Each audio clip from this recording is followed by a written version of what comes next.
This This is another episode of UFO Garage. I'm Ben. And I'm Joe, and this is where we talk about UFOs, aliens, and all things weird. Joe. Yeah, dude. What's up, man? Dude. Hey, good to see you, bro. You're looking fantastic. Oh, well, you know, that's just part of it. That's part of being handsome, you know? It's part. Sometimes you look good, sometimes you don't, you know? One time you do.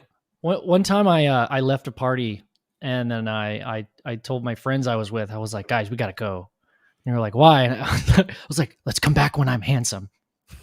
Did y'all ever go back? No. That's what's up, dude. Well, shit, man. I'm pretty excited about today.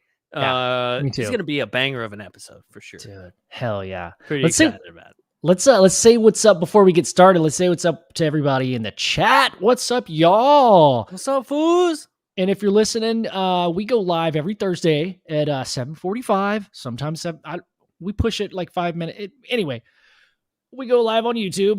Look us up on youtube.com. It's a website where people post videos and stuff. It's a new thing. And we have a cool little community that hangs out, and we chat and we ask questions and we just shoot the shit, talk about butts and stuff. It's fun. Anyway, ufologist, what's up? 509, what's up, dude? Skinny Bob says hi. What's up, Skinny Bob? Skinny Bob. And we have a new member, bro. Patton. Yeah, dude. All right. We have a new Space Cadet member. Space Sparks member. I like it.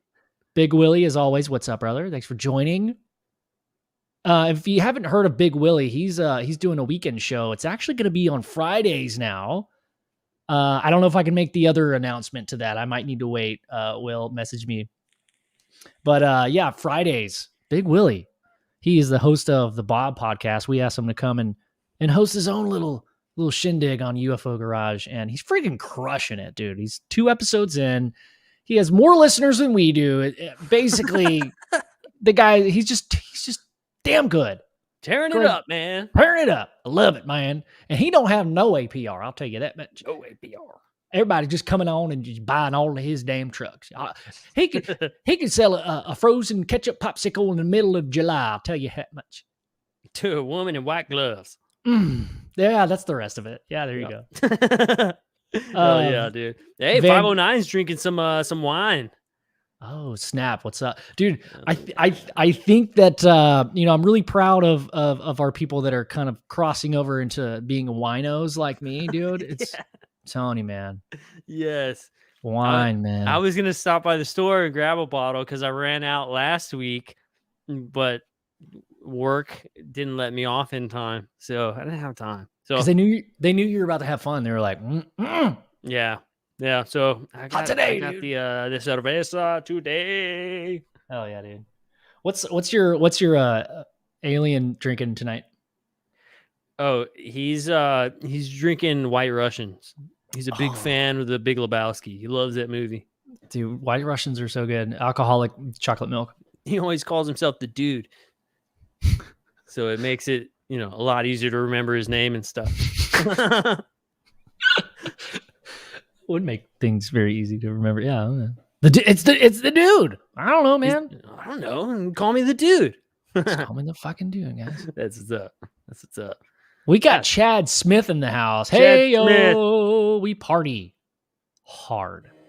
Did you see that Chad Smith thing that I posted? Our shirt that I designed. I totally forgot about it. Which one? The wrench? I designed a Chad Smith shirt. Well, I designed one for Dave designed it. I just put the design up there on Space Out Radio. I didn't. I did. Oh, no. Yeah, I've seen it. Yeah. I did the one that's like, "Hello, my name is," a little sticker. Oh shit, that's badass. I haven't seen that yet. I seen that one. I forgot that I added it on there. And I saw the dick pillow. That was cool, dude. If you know, you know. You like how I called it the Richard pillow? The Richard pillow, dude. Oh yeah. People are gonna get it. You're gonna buy it for their kids. No, like no. They like don't see the back, like the design on the back. Oh no, there's a big dick UFO on the back. No. Van Gogh, what's up, bro? Gordium, yo, champ. He's the champion of the world. What's up, Justin? Hell yeah. Champ. Hell yeah. What up, champ? Big Willie. Big Willie. All right. Well, that's everybody that's in. I know there's many more that, are just chilling. They got their hands full of a frosty, cold, ice cold, freezing, chilly beverage, or maybe just a room temperature wine glass. I like it. I like it. I'm very aroused. Let's Ozzy's on. What's up, dude? From Australia. What's up, you guys dude? are doing okay out there. It looks pretty crazy from all the news, the news stuff that I've been watching. Yeah, everybody should just go move into the wilderness. Yeah, let's do it. Or I guess let's go. Desert, whatever. Tammy, she says she's lurking in the background. Yes. Tammy! What's up, girl? What's up, girl?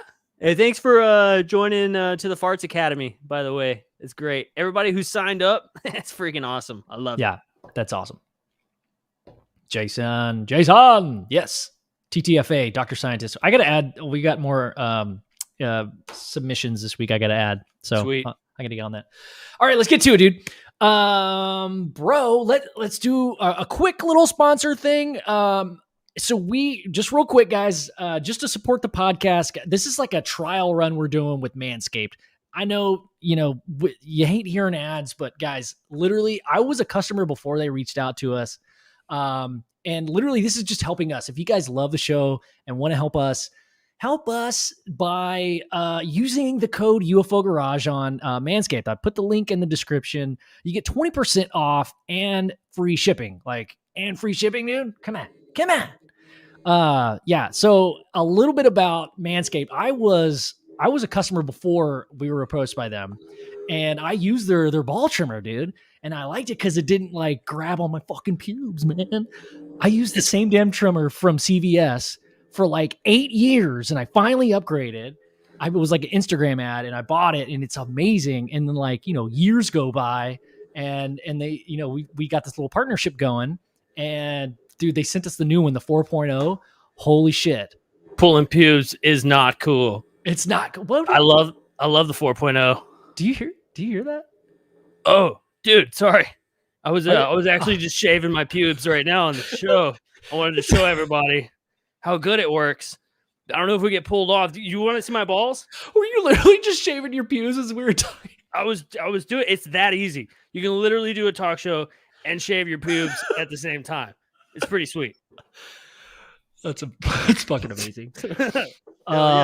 Okay. Well, awesome. Well, you could probably see it underneath the desk because of the LED light that shines the way. Yeah, dude. You can do it in the dark. Yeah. That sweet ass LED light is not playing. You could literally go look for shit in the forest with this pube trimmer. Dude, you could direct air traffic control with that shit, dude. Yeah, dude. Yeah, Bigfoot better watch out, dude. We're coming to shave you, man. Coming to shave you. Everybody stop. Get him. Get him. You ever walk into a crowded bus? That's the one thing you don't say. Yeah, right? Get him. I love how every time Dog Creek shows up, we're always doing some weird shit. And he's always like, what the hell is going on right now? Yeah. That's so good. Yeah, guys, Manscaped, they're killing it right now, dude. And dude, your balls will be pleased. They will be pleased. They will be pleased. And we're not really making any money off of this promo, guys. This is literally just to help us out to even get the sponsorship, dude. So if you guys love the show, man, it would be awesome. It makes great Christmas presents, and birthday presents. I mean, it says Manscaped, and you may think it's not for you, but if you got a man, it's for you. I mean, let's just say we don't all need to floss while, brushing your teeth, So yeah, not every get them when Christmas is coming up, dude. Thanksgiving's coming up. Your favorite weekend out is coming up. It's pretty sweet. I shave my turkey every year. Every year, dude. You gotta shave your turkey, and it's super sexy, bro. And they've got all these sweet other things. I actually have the crop mop stuff and the ball deodorant and the ball toner. It's pretty sweet. Yeah. Wait, what is that? Okay. I'll ask later. what you do is you spray it before you go on hikes and stuff. That way, if something freaky goes down in the middle of the woods while you're on your hike, you still smell fresh. It's amazing. It's a must-have. I gotta say, they have the Cologne, and I haven't tried the razor, dude. As you can tell. I like that. I don't use razors very often. Oh, I like that. Like it. But where do you use your razor on your butthole? No, I don't use the razor. Dude, I did that once. Oh no. That was bad. It was a mistake. I bet. But with Manscaped, anyway, guys, if you want to support the show, we're done with anyway, honestly, I believe in this product. That's why we even agreed to this whole thing. So yeah, for sure. Yeah. As you guys know, we're terrible at doing ads. Yeah. For people, but yeah, this is cool. So yeah. Tammy, you can unplug your ears again. Tammy has to plug her ears for like at least 45 minutes of every show. Right. Yeah. Baloney smell. Oh man, dude, let's get into this, man. Let's do it because this is an epic show. Yeah. I'm friggin' excited for it. Let's do it. Me too. So tonight we have two guests. One in the first hour, his name's Mike Walker. He's an experiencer, longtime experiencer.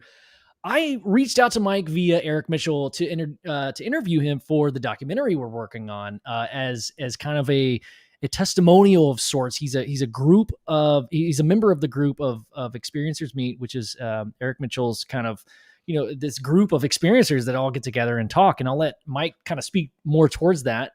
But yeah, I interviewed him to maybe use some sound bites or maybe some video for our project that we're working on, me and Joe and Nico and Eric Mitchell.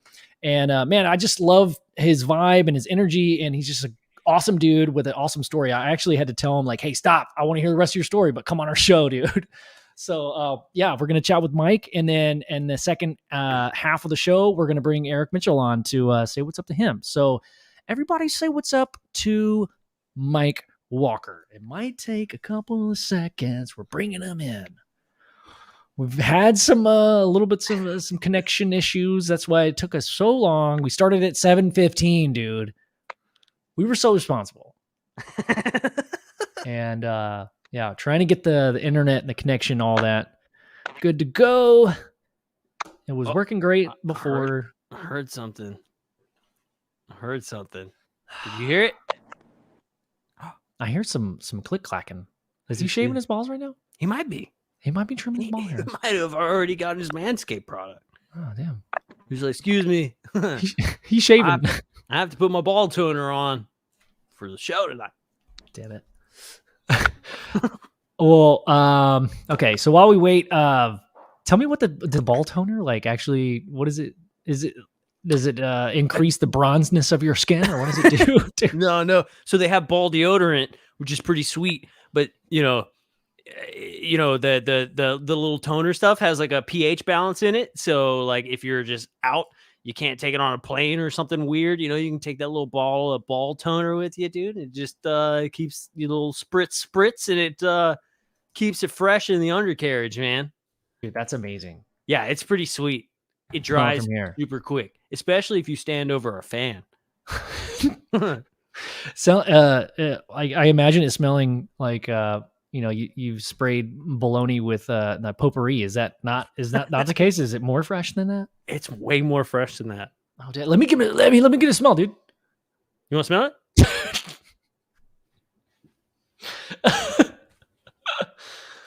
Okay, Tammy, dude, get him. Okay. Sorry, I forgot Tammy's in the building. Yeah. But why would I want to show my balls to a bunch of dudes? Oh, dude. Okay, we're still waiting on Mike. Did he leave and now he's going to come back again? Here he is. He's coming back in right now. Oh, damn it. I'm hitting everything. Yeah. Sorry, you guys. Dude, we have a person who joined. His name is Stephen Greer's Flair.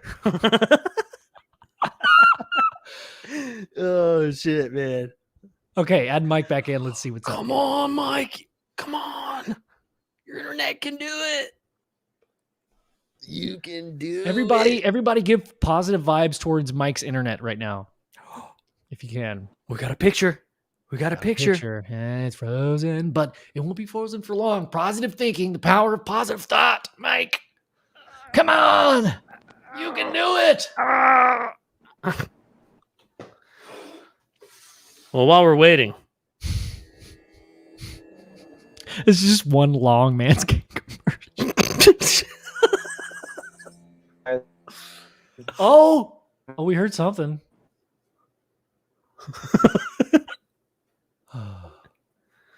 Okay, Mike, my friend, we gave it all we got. Is there any way you can turn your camera off? Can you do that? Try the camera, turn the camera off, and see if that works. That's so weird.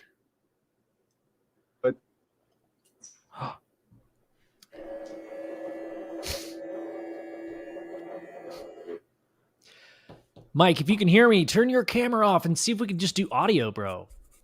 I will also email you that. That might work, yeah. We'll give it a shot. So I know you can't do two things at one time, so I'm going to ramble a little bit. Yes.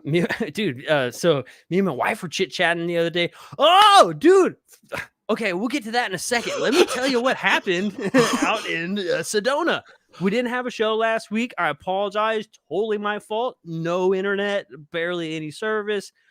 I was out in Sedona. Pretty kick ass, right? And so, dude, we're out. We're chilling at Bell Rock. We're looking up at the sky. And, you know, we're starting to see like some satellites. It's that prime time where you're catching things. And like, we're like, ooh, just keep your eye on it.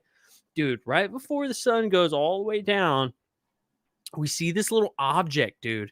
And it looks a little bit see-through. It's not what we had been seeing all night. Are you looking at it with your naked eye or looking at it with our naked eye? Damn, yeah, I'm looking at sexy. it. And so I'm immediately in my head, I go to, is this what they're talking about? Low visibility, objects, craft, right? Because I'm staring and I see this thing, dude, and like you can barely see it. But the other girl that was there with us, and our buddy Cinnamon Terry was with us, and my wife was with us, and so we're all sitting there, and she goes, "Oh, I see something." And I was like, oh my God, I see it too. And like, we're looking, and all of a sudden, dude, as it's moving, boom, right-hand turn, turns the complete opposite direction. Very, very low visibility, but it's there enough to where you can see it. Does a friggin' right-hand turn and just completely goes the opposite direction.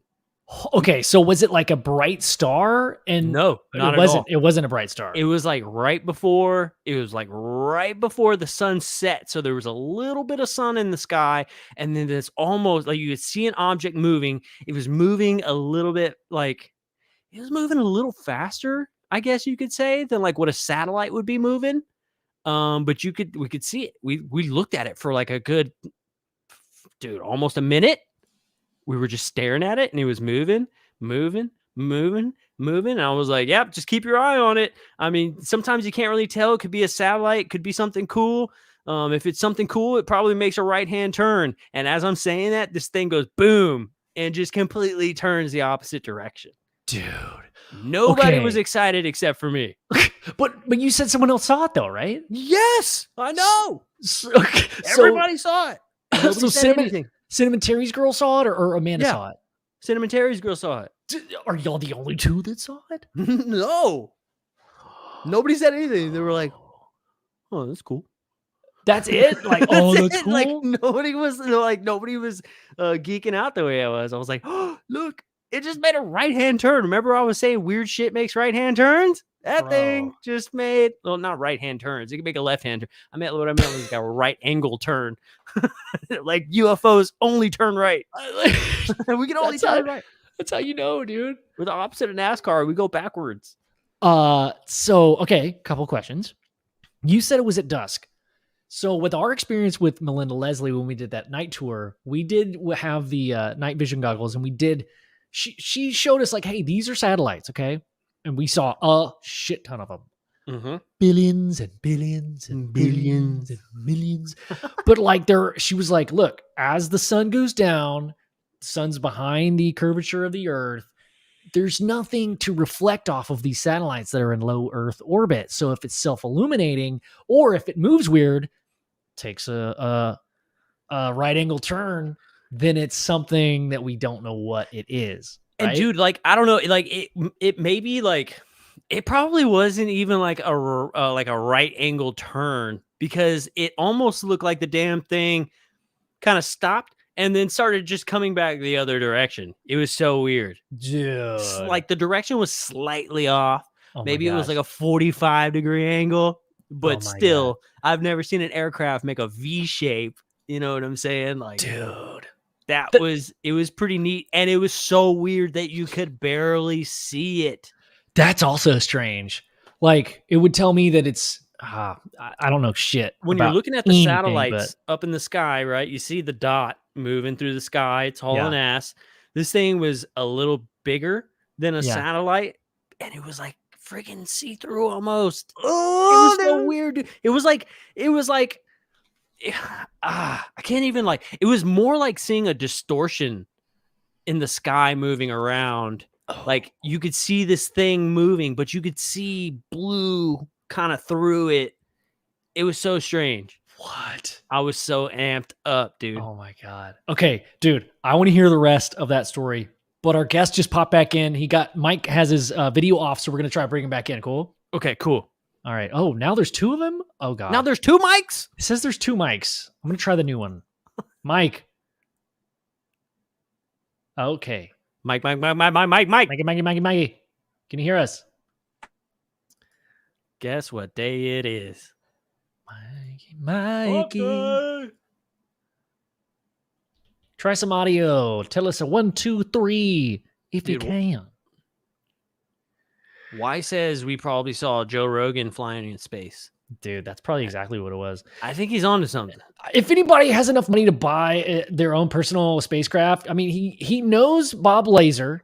He knows other famous people that have a lot of money. He himself has a lot of money, dude.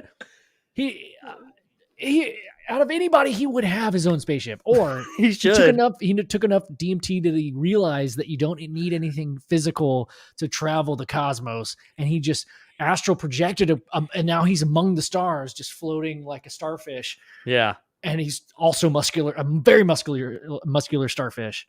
That's my version of Joe Rogan that I like to vision around. That's a good vision, dude. Yeah, I like it. Yeah. I like it. Also, we lost Mike. I see that. Also, so I was going to start into my second rambling bit. So me and my wife were just chit chatting the other night, and I was like, "Hey, you know, it'd be cool." And she was like, "What?" I was like, "You know, if you want to, pick out, sift through a couple UFO cases, and pick your favorite. Learn a little bit about it. Okay." Come on the show and let's break it down. And she was like, hell yeah. I got like a list of like 5 UFO cases today. So I'm pretty excited. Dude. Okay, dude. Yes. Okay. Mike's back in. Let's try him one more time. Mike, I'm sorry, buddy, but let's try one more time, bro. I really hope this works. Bring him in, okay. Mike. Oh shit. Yes. Hello. Yes, it's working. Oh my God. And the crowd goes wild. Wow. Dude, Mike, say what's up, bro. What is up, guys? Dude, oh my gosh. Ben and Joe, I've never seen you guys move so smoothly. Oh yeah, dude? Yeah. No more choppy. It's pretty good. Good, man. How do I good. Sound? You sound great. You sound great, dude. I'm just glad that it's working and you can hear us and we can hear you. Dude, I'm so glad. You should see me, yeah. You know, I wish people could see you too, because you're beautiful, man. You got you know, but you know, what's even more beautiful is your soul, and you're just a good dude, man. I can already tell. I don't know you very well, but I just if Eric speaks highly of you, I know you're a good guy. I did take a shower today. Thank you. I appreciate that. Yes, dude. I have not taken a shower today. But you did do a little shaving though. You did a little grooming. I did. Oh, You yeah, got to do that before the shower, dude. Oh snap! Wait. Okay. So you get all the extra fuzz Yeah, off. all the extra fuzzies, dude. That's what's up. And but you stand over the fan first, and then you go take a shower. Oh no, he lost Mike. No, dude. Dang it. I What do we do now? I'm stressed out. Me too. I'm sweating. All right. Sorry, Mike. I don't know what to do. We gotta keep it going, man. Let's if maybe we can get it figured reschedule. out. Yeah, call in if you can get it figured out. Let's and we'll see what we can do.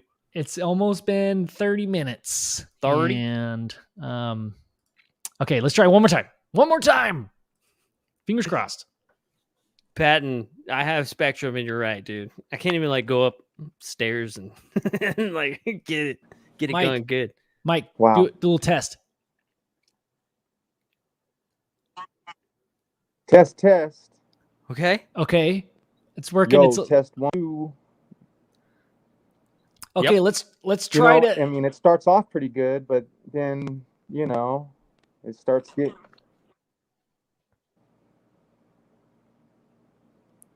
Yeah. Now I can't hear you. Oh, now we can okay. hear you. We were waiting because there's a really long Wow. delay. Man, yeah. I think we might have to figure something else. Are you on the phone, or are you on an iPad, or what are you on right now?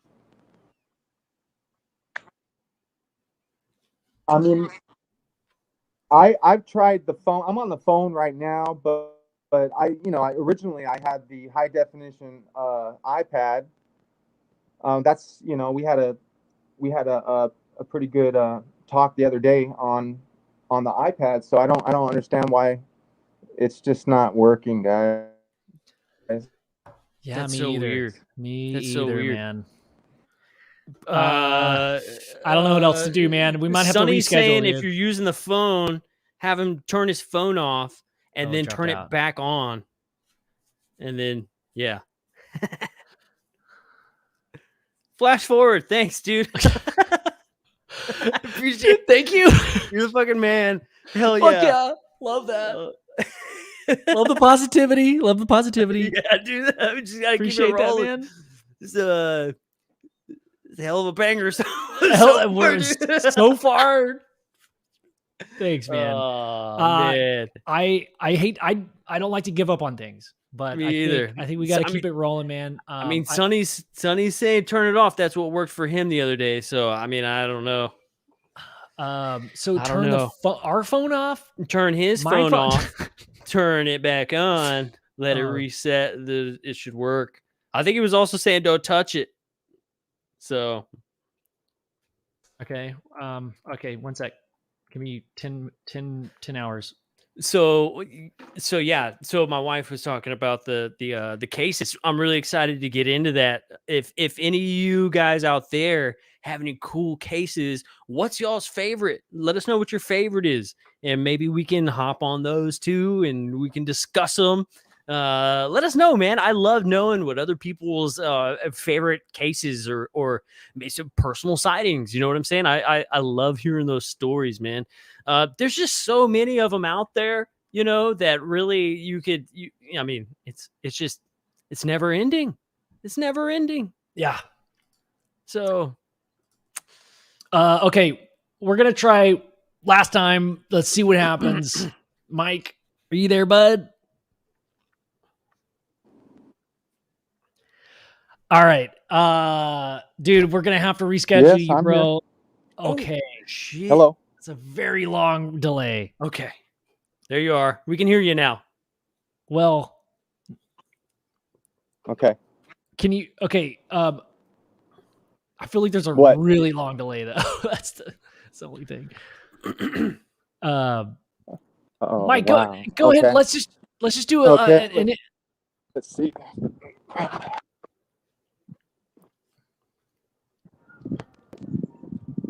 Paranormal Chop Shop says a case of Snicker bars. That's his favorite case.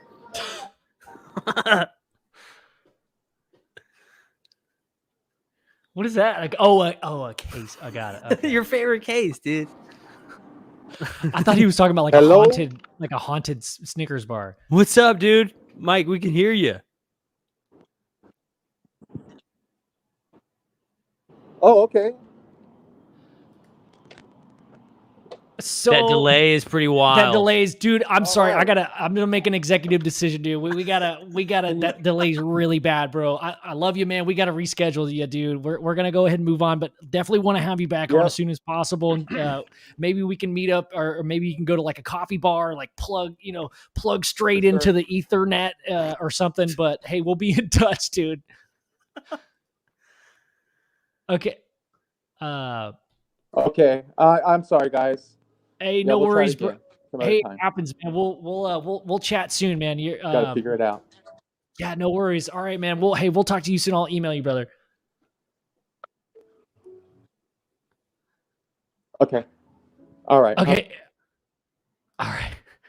It was Damn. even if we could have kept that going for I like know. 3 hours, like that would be pretty tough. Like that 30-second delay, dude. Like I'm not trying to be an asshole. It's just not great content. Like it's like I want to hear a story like in the most optimal way, you know, have a I know, conversation. That sucks. That Um, sucks. Yeah, we've been running into so many damn technical. Every single freaking show we've done, like the past 4, That is have been very weird, difficult. dude. Yeah. And I mean, I don't know, like it would it be, I mean, would it be, I don't know. I would say, would it be worth it for us just to hop on Zoom and then come in can't- here? I have not connected our Zoom to live broadcast on YouTube. I see. I've not done that yet, and you Okay. know, every time I try something new, everything catches on fire. So I would rather not try something new. Yeah, no, unless- I feel you, dude. I feel you. That's just the way it goes sometimes. That sucks. Yeah, it That sucks. But Yeah, it really sucks. Fuck. We We're were gonna like, figure it out, man, man. we were like, man, last few episodes, it's just been us hanging out, and let's just have some bangers, and woo, we're doing it. Yep. Bangers. And dude, man, Mike's story is fucking awesome, dude. I really would love him to come back on as soon as possible, man. Like it's really awesome. I had to tell him, like I was saying, like, stop. I want to hear it like organically. Come on the show. So yeah. Maybe we can. Yeah, man, that's such a bummer. I really wanted to hear it. I know, me too. Yeah, maybe I will fucking figure out how to do it on Zoom. I know there's a way. Maybe we can. I bet Nico could figure it out. I mean, do we just want to pause and Probably Nico could figure it out, but Nico is he going to could answer figure his it out. phone? No, He he's not won't gonna answer answer his phone. He won't answer his phone. I could text him if you want to bullshit for a second. Text him, dude. I'm down. right. I'm down. If you want Okay. to text him. I don't want to give up. I know I don't want to give up. I'll either. like give up, and then I'll be like, oh man, but it's such a great story. Well, we definitely have Eric coming in. Yeah, Eric's The gonna second come in. hour. Yeah. So he'll be here, and that's going to be Yeah. pretty sweet. I don't know. Eric is I told him 9:30. Okay. Eric is the subject of our little project, dude. So that's going to be pretty sweet. I'm gonna call Nico. Are you cool to just hang out for a little bit, or Yeah, that's fine, dude. All right, That's all fine. right. Make it a quick phone call. a quick? Oh man, he just left me here by myself. So now we can't even see his sweet ass background. Sorry about that, guys, man. Like that was that's kind of a total bummer. I was really excited to hear it. I know a little bit about the story, and dude, it's one of those stories that like when you start hearing it, you're like, yes, keep going, please. And yeah, when you get to the end of it, you're pretty satisfied. But you're also dude, that's such a strange thing. Like with a lot of these UFO cases, man, like, you know, you get into these stories, and the thing is that, you know, a lot of people, they continue to have stuff happen to them. There's a lot of people who say that they haven't had stuff continuing to happen to them, but like, that's kind of the question. Like, once it happens to you, does, you know, is it over? Like, is it ever over? Like, ever? I've heard multiple different stories. Like, I've heard people say, like, hey, there's certain groups of people that may get abducted once, right? And then there's certain groups of people that will just get abducted the rest of their life. And that's pretty wild, especially when you start to think about like, okay, so the people who are, the people who are only abducted once, how do they know that they've only been abducted once? I think their answer would probably be, I don't know that I've only been abducted once, which is pretty interesting. But I don't know. Is it just like your memories? Do some people just have better memories than other people? Or does, do they mess up? Sometimes you guys think that they mess up. I tend to think that, they're not perfect, right? Even though we're we always assume that the ETs are obviously they're super far advanced, right? But just because you're advanced, does that mean that you can't make mistakes? I don't think so. I think when you're super advanced, maybe your mistakes are a lot bigger, right? Maybe you may not make as many, but the ones that you do make are maybe bigger, or maybe they're just as stupid. I don't know. Greg, yeah, dude. Oh, that's this way. Yeah, the Van Halen record, Sammy Hagar, man.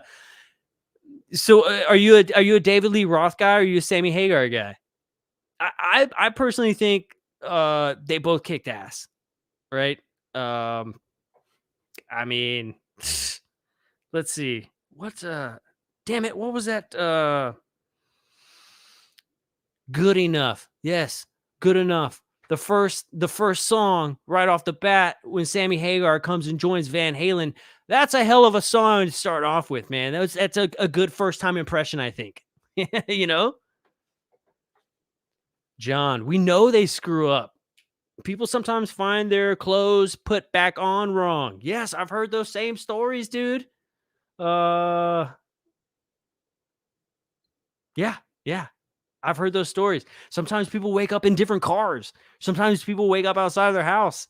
Sometimes people wake up with like no clothes or half their clothes. It's such a strange thing, dude. I got it. It's just wild. It's wild. They do mess up. I totally believe that, man. I totally believe that.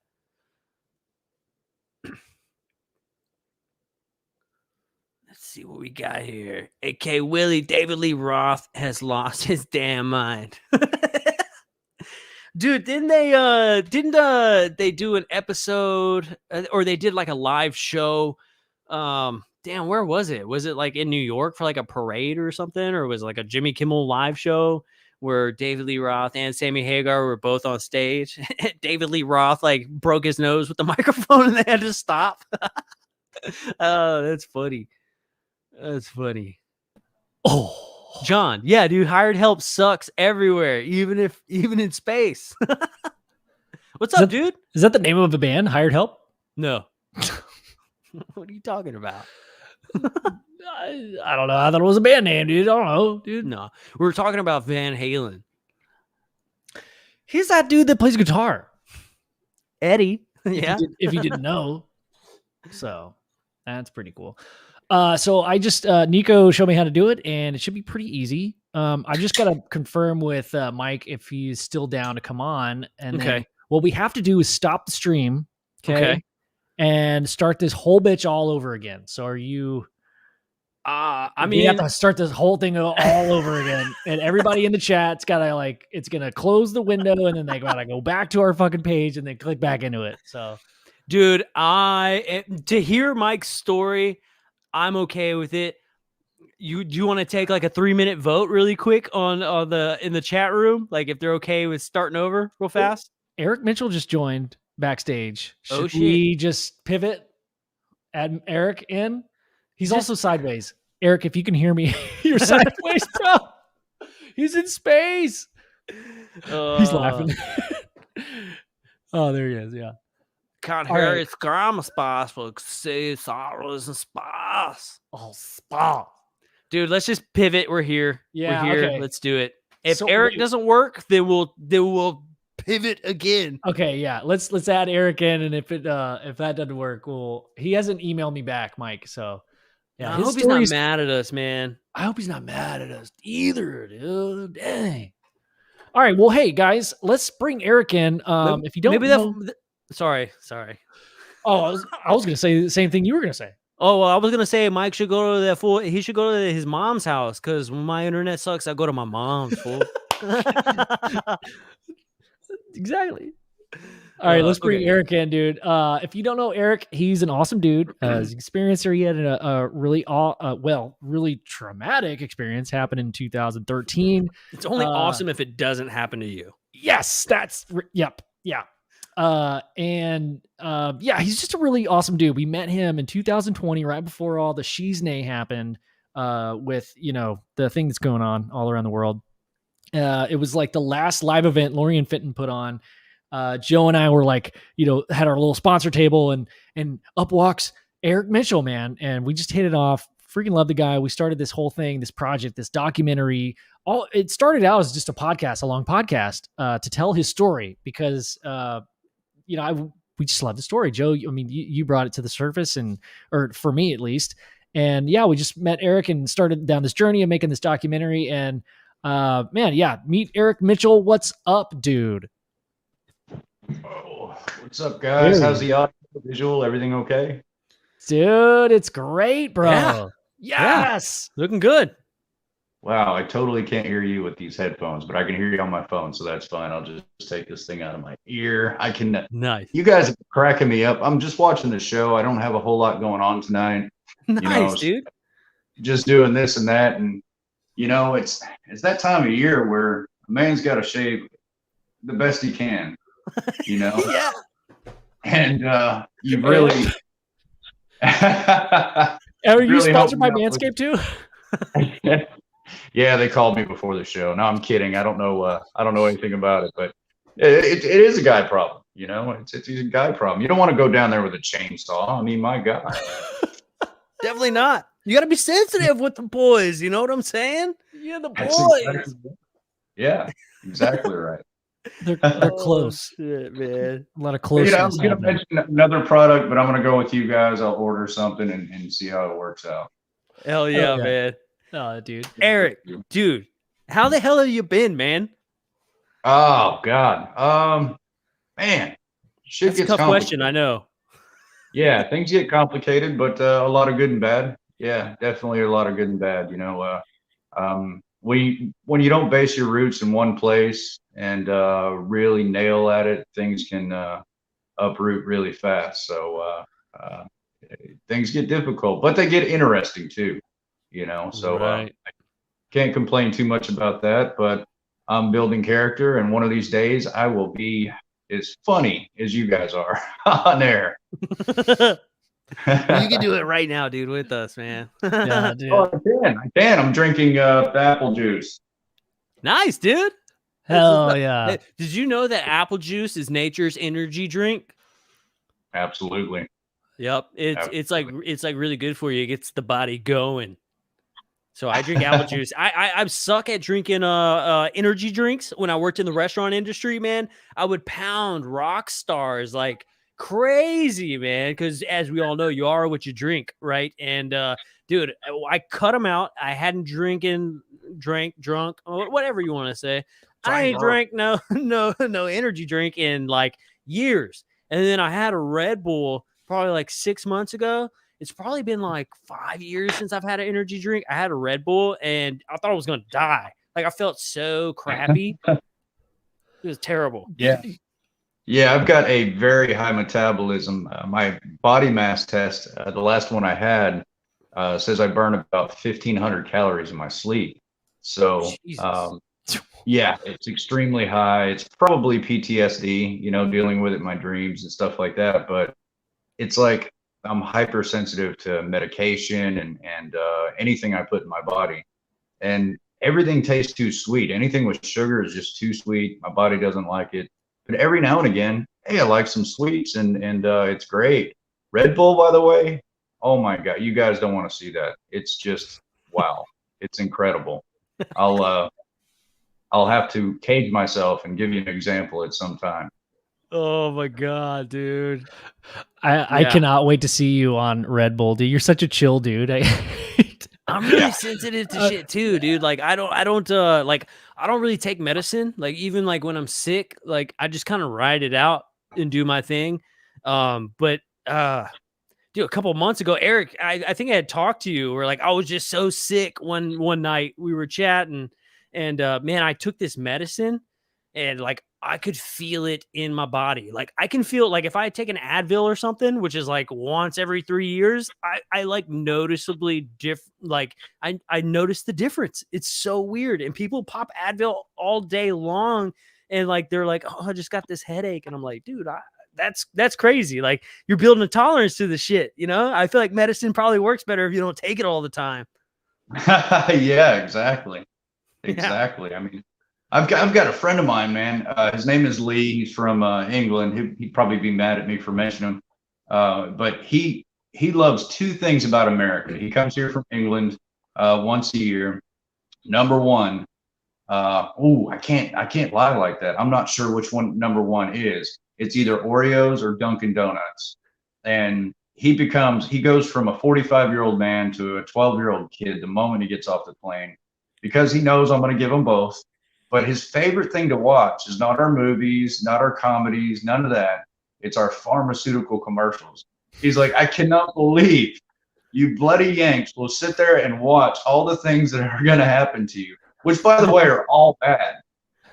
And you're ready to go out and take them. If you grow 1 to 5 more nipples, that's totally fine. Call your doctor and brag about it. Yeah. Is your English buddy Lee like a music guy by chance? No, he works for the English Parliament. Okay. Because we know an English Lee. Damn it, what's his name? 504 Studios or something? He comes in the chat every now and then, and he's an English guy. His name's Lee. Dude, Alien Girl. He wrote Alien Girl's music. Shit. His name is Lee. His name is Lee, though. Yeah, dude. Yeah. Flash forward, dude. Thank you again, man. Yes. Yeah. Thank you for that super chat, man. Dude. So, hey, Eric, bro, it's great to talk to you. Not about business and like documentary stuff, dude. Like, it's awesome just to like chill, and, like catch up with you, bro. Like, I've been listening to your voice and like watching you for the past like 2 weeks, like night and day. And I'm pretty sure I can do a very good impression of you at this point. All right. Let's hear it. We got to do it. Everybody be quiet. I have to practice it. I'm going to have to practice it. I'll come back to you. But, dude. I can do the helicopter for my friends. That's my Eric friends impression. Call me tripod. Sorry, I didn't say that. I didn't say it. Dude, but hey man, it's crazy because like as I'm I this isn't like some promo thing. This is something that we have in common and we're both all three working on. But like, dude, your story when we first started talking about it, there's one thing to hear you say it, right? Because we're hearing it from the horse's mouth, but like I'm trying to navigate that and choose the right clips and order them in a way that it makes sense without, spending an entire, an hour with you, which that's kind of what it needs to get that context. But if for those listening that don't really know your story, is there some kind of like short radio like thing that you normally kind of tell people just to catch people up that don't know you and about your story really quick, and then we can kind of get into some of the stuff that I would like to ask you? I mean, it's taken us almost 2 years to hear your story. So seriously. We still don't know all of it. We could stop at just like the incident, like there was 3 initial sightings, main sightings, but like maybe we start at the incident where it knocked you down and maybe explain that for people that haven't heard that. Well, that's incredibly like you touched on 20 parts, and I have to be quick about it. That's great, but I know, dude. I know, but no, it's like. I didn't want to get in the public eye. I didn't want to do any of that. it got to the point where I was making some very important people very angry. And my investigator said, Eric, for your own personal safety, I want you to do radio. And I'm like, me, I can't do radio. I mean, I can't even stand up in front of my class in high school. There's no way. He said, it's for your own safety. I set up a huge show in Vegas. It's 3 o'clock in the morning. Let's get it done. So I'm like, no. Now, this is the time I go to bed with Red Bull next to me so I can wake up and really Red Bull it out. But really there isn't. And that's the most unfortunate thing, is that, you know, you get an hour, 2 hours, or maybe even 3 hours to really discuss things. Roll credits, it's over, and that is supposedly everything that happened to you. So every time you do a radio show, you're crunching more and more time down, so you can try to fit more things in. So it just completely doesn't look right, and I hate that. Yeah. But yeah, it We also have so much. We also have a very a longer episode with you if people want to check that out as well. And yeah, just wanted to throw that in really quick. And yeah, dude, Episode 50. I feel bad that I'm like, I just literally did the thing that you are most annoyed by. Hey, tell us the highlights. Like, I don't know. I was just like, how do we catch people up? You know, getting in the mind of Eric Mitchell. Oh man, I was so excited tonight actually for you know, listening to Mike on the show. I hope you guys can get him back on. Dude, me too. But yeah, guys, you guys know I didn't believe in the subject. You know that I thought UFO people were crazy. You know, tinfoil hat, crazy people. I spent 34 years of my life that way, and woke up one morning standing outside of my apartment. This thing was just right down the street. You guys were on location, so you saw how far away it was. It wasn't far at all. I could have taken off my shoe and hit the damn thing. You know that. That was like 4 o'clock in the morning, like 9:30 that night. It was literally the same day, but it confuses you because it's like 4 in the morning. Now we're at 9 at night. It seems like 2 different days, but it was literally the same day. But this thing was just, it kind of just slowly turned on, very slow, and turned back off, and it was moving in a horseshoe shape all the way around me, and it was ominous. It was almost like a you know, a feline to prey type of motion, to where it was it gave me that kind of ominous impression.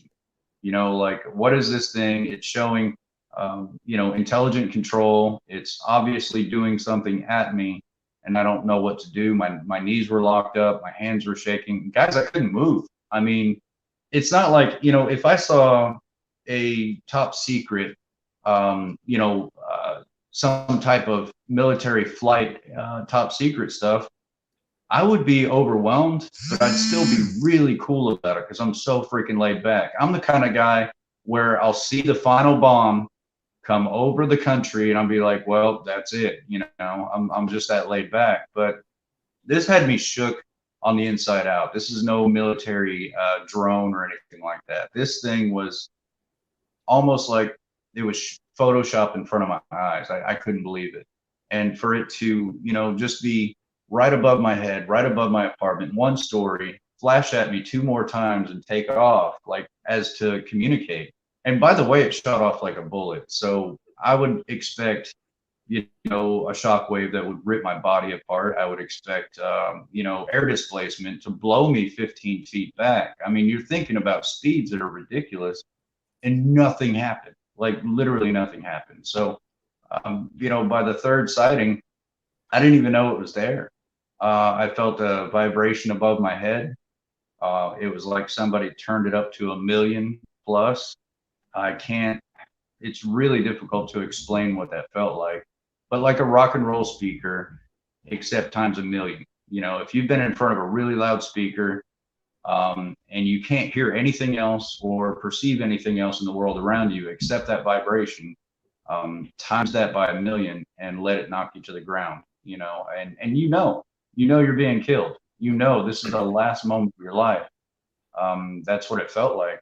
But I stayed in the house. Like, I literally wouldn't go outside after dark. Like, you know, when we're kids or something, you know, dark is a scary time. I can't explain that thinking. but that's what that thinking was, when you're a kid. And even to this day, if something's going on, I'll pull the blanket over my head like a 5-year-old. I'm not going to lie. I mean, I'm just not going to lie. I get scared. I get, that I feel that way. But I have a question yeah, for you, Eric, real quick.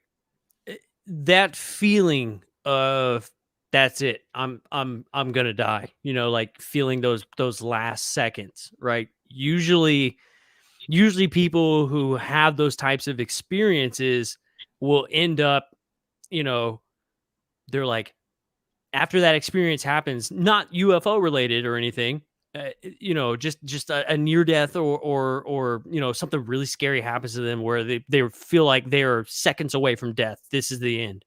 After that experience happens, a lot of them have like this new take on life, and it's like this fucking beautiful like a scenario where their life changes, and like, oh, I was so close to death, I appreciate everything. But it sounds like in your case, you didn't die, but it wasn't exactly this new outlook on life in the way that you wanted it to be. It was almost like, well, that's fucking scary, and I don't know what to do now, right? It's almost like it didn't end at that. It kept going. Yeah, I mean, well, you can have that feeling of a new lease on life, certainly, but my trophy was succumbed by other things. When I pushed off the ground and I was mad. I was fighting back. I was pushing off the ground as if a magnet was holding me down. And I looked up and the object was just above me. It flashed twice and shot the opposite way it did the night before. Now, I know if we watch movies or something like that, the person immediately gets up and they run in their house or they call the cops. Or no, buddy, I laid there. I laid there for 20 minutes because your primal mind just kind of kicks in, and it's like you're afraid of the sky. If you move, are you going to be noticed? Is it going to come back? You have 9 seconds to make it to that door. Is that going to be your last 9 seconds? So this is kind of the primal mind that kicks in of, how am I going to creep through the woods and survive this giant cat type of feeling. And, if that attack made you feel like a tiny ant, how significant are your choices are right here and right now? It's a very, normal thing. I used to think, wow, that was stupid. Why did I just lay there? But, sometimes I sit with myself and I just think about it. And I'm like, no, I probably would do the same thing 2 times in a row because, at that moment I was afraid of the sky. And quite frankly, guys, it's a big sky, and I didn't know what it was, but I saw how fast it can move. There's no escaping that. There's no getting away, I've got a question for you, Eric, man. As I'm going through this footage of you telling your story, and I've got to say this really quick, like, you're very consistent.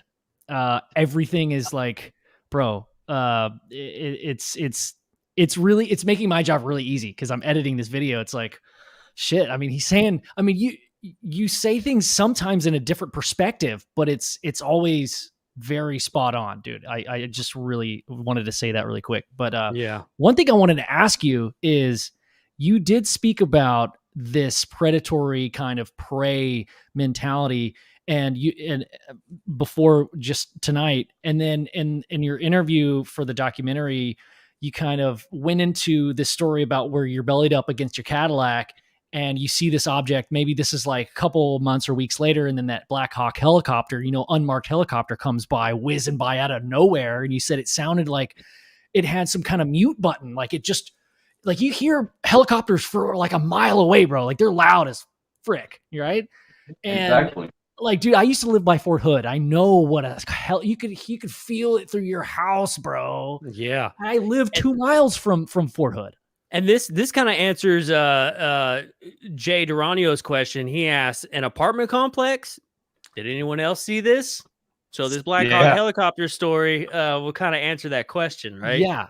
So, I mean, let's go. Let's take it that direction then. Yeah. So maybe speak to that. Like, how many other people, Eric, if you want to go down that road? Well, I think by the time that Christy, she had missing time 2 times with me. by the time she saw it, there was only 5 or 6 units left. She was oblivious. She worked nights. So she heard about this phenomenon. She heard it from other people. But what was it? It was like, guys, there was like 20 apartments on one side and there were 3 trailers on the other. I was literally the last person to move from that entire neighborhood. That's how scared people were. The These first thing that scared helicopters. Sorry, but these helicopters, people were seeing these helicopters, and like not only and the craft and the objects, these bright orange. Sometimes they were blue, but these helicopters were chasing them, right? Yeah. They were showing up on location. The first time it showed up, it really stands out in my mind. I'm basing everything off of memory. It's not like I have a big memoir that I wrote everything down. Of course, my investigator, has, but it was me, Dan, 2 of my kids, and we were bellied up. That's all you can do, because we're outside. I didn't smoke in the house because of the kids, and the adults would hang out, maybe have some beer, smoke cigarettes, because I didn't smoke in the apartments either. It was kind of a rule, but people break the rules. But this thing just came down, and all you can really do is have that thought process of belly up to the car. That way you have that much something in front of you. And we were just all standing there looking at it. You can't look left. You can't look right. When this thing is 40 feet in diameter and it's rippling like the sun and it's below the tree line, you're not looking anywhere. I can promise you that. Why don't you grab your phone and take a picture? Well, I've taken pictures, but in moments like that, you stand the hell still and you marvel at what the hell you're looking at. It's not something that looks even real, at all. But all of a sudden, this helicopter came from nowhere up over the trees. It dipped below the tree line behind us. The object immediately took off the opposite direction. I mean, gone. I couldn't even tell where it went. It was just gone. We all turned around and the spotlight hit us right in the face. I mean, blinded us. And I had to put my hand over my hat because it was blowing my head off my head. And I was actually in relief, because here's some officials that know what's going on. These are, either military or something. Somebody knows what's going on. So the helicopter kind of blinded us for a little bit. Once I could see, he took the spotlight off our faces and he went down the street, and then he went off into the yard in front of us. And I guess they were looking for other people because it spotlighted the whole area. And by the time my eyes kind of cleared up, I can see this man's face through the glass. That's how close he was from the ground. We were staring face to face with a helicopter, and I can see these big goggles on his face, and I can see the nose and the mouth and everything like that. And he rose up, he turned around and went back the same way he came. And the sound, though, I mean, it dissipated. It was gone. I've got to, so I love that. Also, Jim Goodall has told us about helicopters that are extremely quiet. Yeah, dude. Yeah. And I think he would know a little bit about the sound of helicopters. That's right. Eric, you I say told my daughter immediately. I said, "Sweetie, go in there, brew some coffee. The military knows we're going to find out stuff tonight." But they never showed up. Nobody showed up. right. So can I just want to back up real quick and maybe just talk about, I mean, this can have nothing to do with your story specifically, Eric, but I've been really paying attention a lot lately to experiencers and the connection between the experiencer and whether it be a physical craft or a light. And I'm not saying a light isn't physical. I'm just, some people see saucers, some people see lights. Yeah. But there seems to be this connection where the experiencer, you feel that this thing is alive. And I know that Christy talks about it in her interview, and I really love that idea, man. If you could speak to that a little bit. Gosh, a little bit? How long is the show? As long as you want it to be. As long as you want it to be. Yeah. I'm Melinda Leslie. So what do you want, the quantum physics? Do you want what universities know? Do you want my? I mean, I personally, in the beginning, I felt like this was a lie, and after I got over my fear, because there was a full week where I wouldn't go outside. Guys, I smoke. I don't do it around the kids. I went to the bathroom, got under the fart fan, sat under the toilet, and turned this thing on. I was not going outside after dark. And, it took a full week for, Dan, my buddy, to constantly text me for me to come to the door, and I would hold on to the damn door handle. Just in case I saw something, I would jump inside, close the door, lock it, and Dan would be screwed. I mean, that's just how I felt. And it took a long time, me having this really overpowering feeling, of just, man, I'd be cooking bacon, I'd be going to the bathroom, climax of a movie, just whatever is keeping me 100% busy at home. I'd drop everything and walk straight to the door. And after a while, my kids would grab cameras. They know if I look like a damn zombie and I'm going straight toward the door, that there's something outside, and I'd know exactly where to look, because there is that connection. And I really didn't want to talk about so many of these things that didn't make sense to me, because it's just so woo-woo, non-scientific. And man, over the years, I've learned to meditate, spirituality, and get in touch with these things. Philosophy, some of the most beautiful things, it doesn't need science, for an explanation. We can just enjoy them. But I needed answers to where I wouldn't sound like a total nutcase talking about what happened to me. Maybe just brush me under the rug and my existence doesn't matter to the world. But my thoughts are, screw you. I'm coming right back with it, because I'm not going to be one statistic. I'm going to do something about this. This is not over for me. So, but yeah, I mean, over time I did learn that what you see on the outer construct of these objects, this glowing matter, or a lot of people have different terminology for it, but from what I've come to understand, it's made of the same electricity that fires in your synopsis when you're thinking. So if you can kind of understand quantum entanglement, spooky action at a distance. Hang on, I could do way better of a job than pointing a finger at another finger, but and the battery's dead. Wow, the battery's dead. No! Oh, never mind. Contact will look a lot more like that.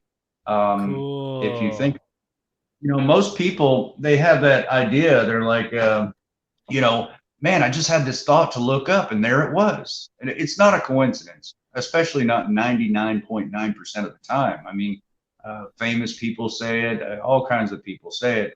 I just thought to look up, and it's the case all the time. Like, I just had a feeling. I feel like something was watching, or like something told me to look up. Dude, that's so common, man. Yeah.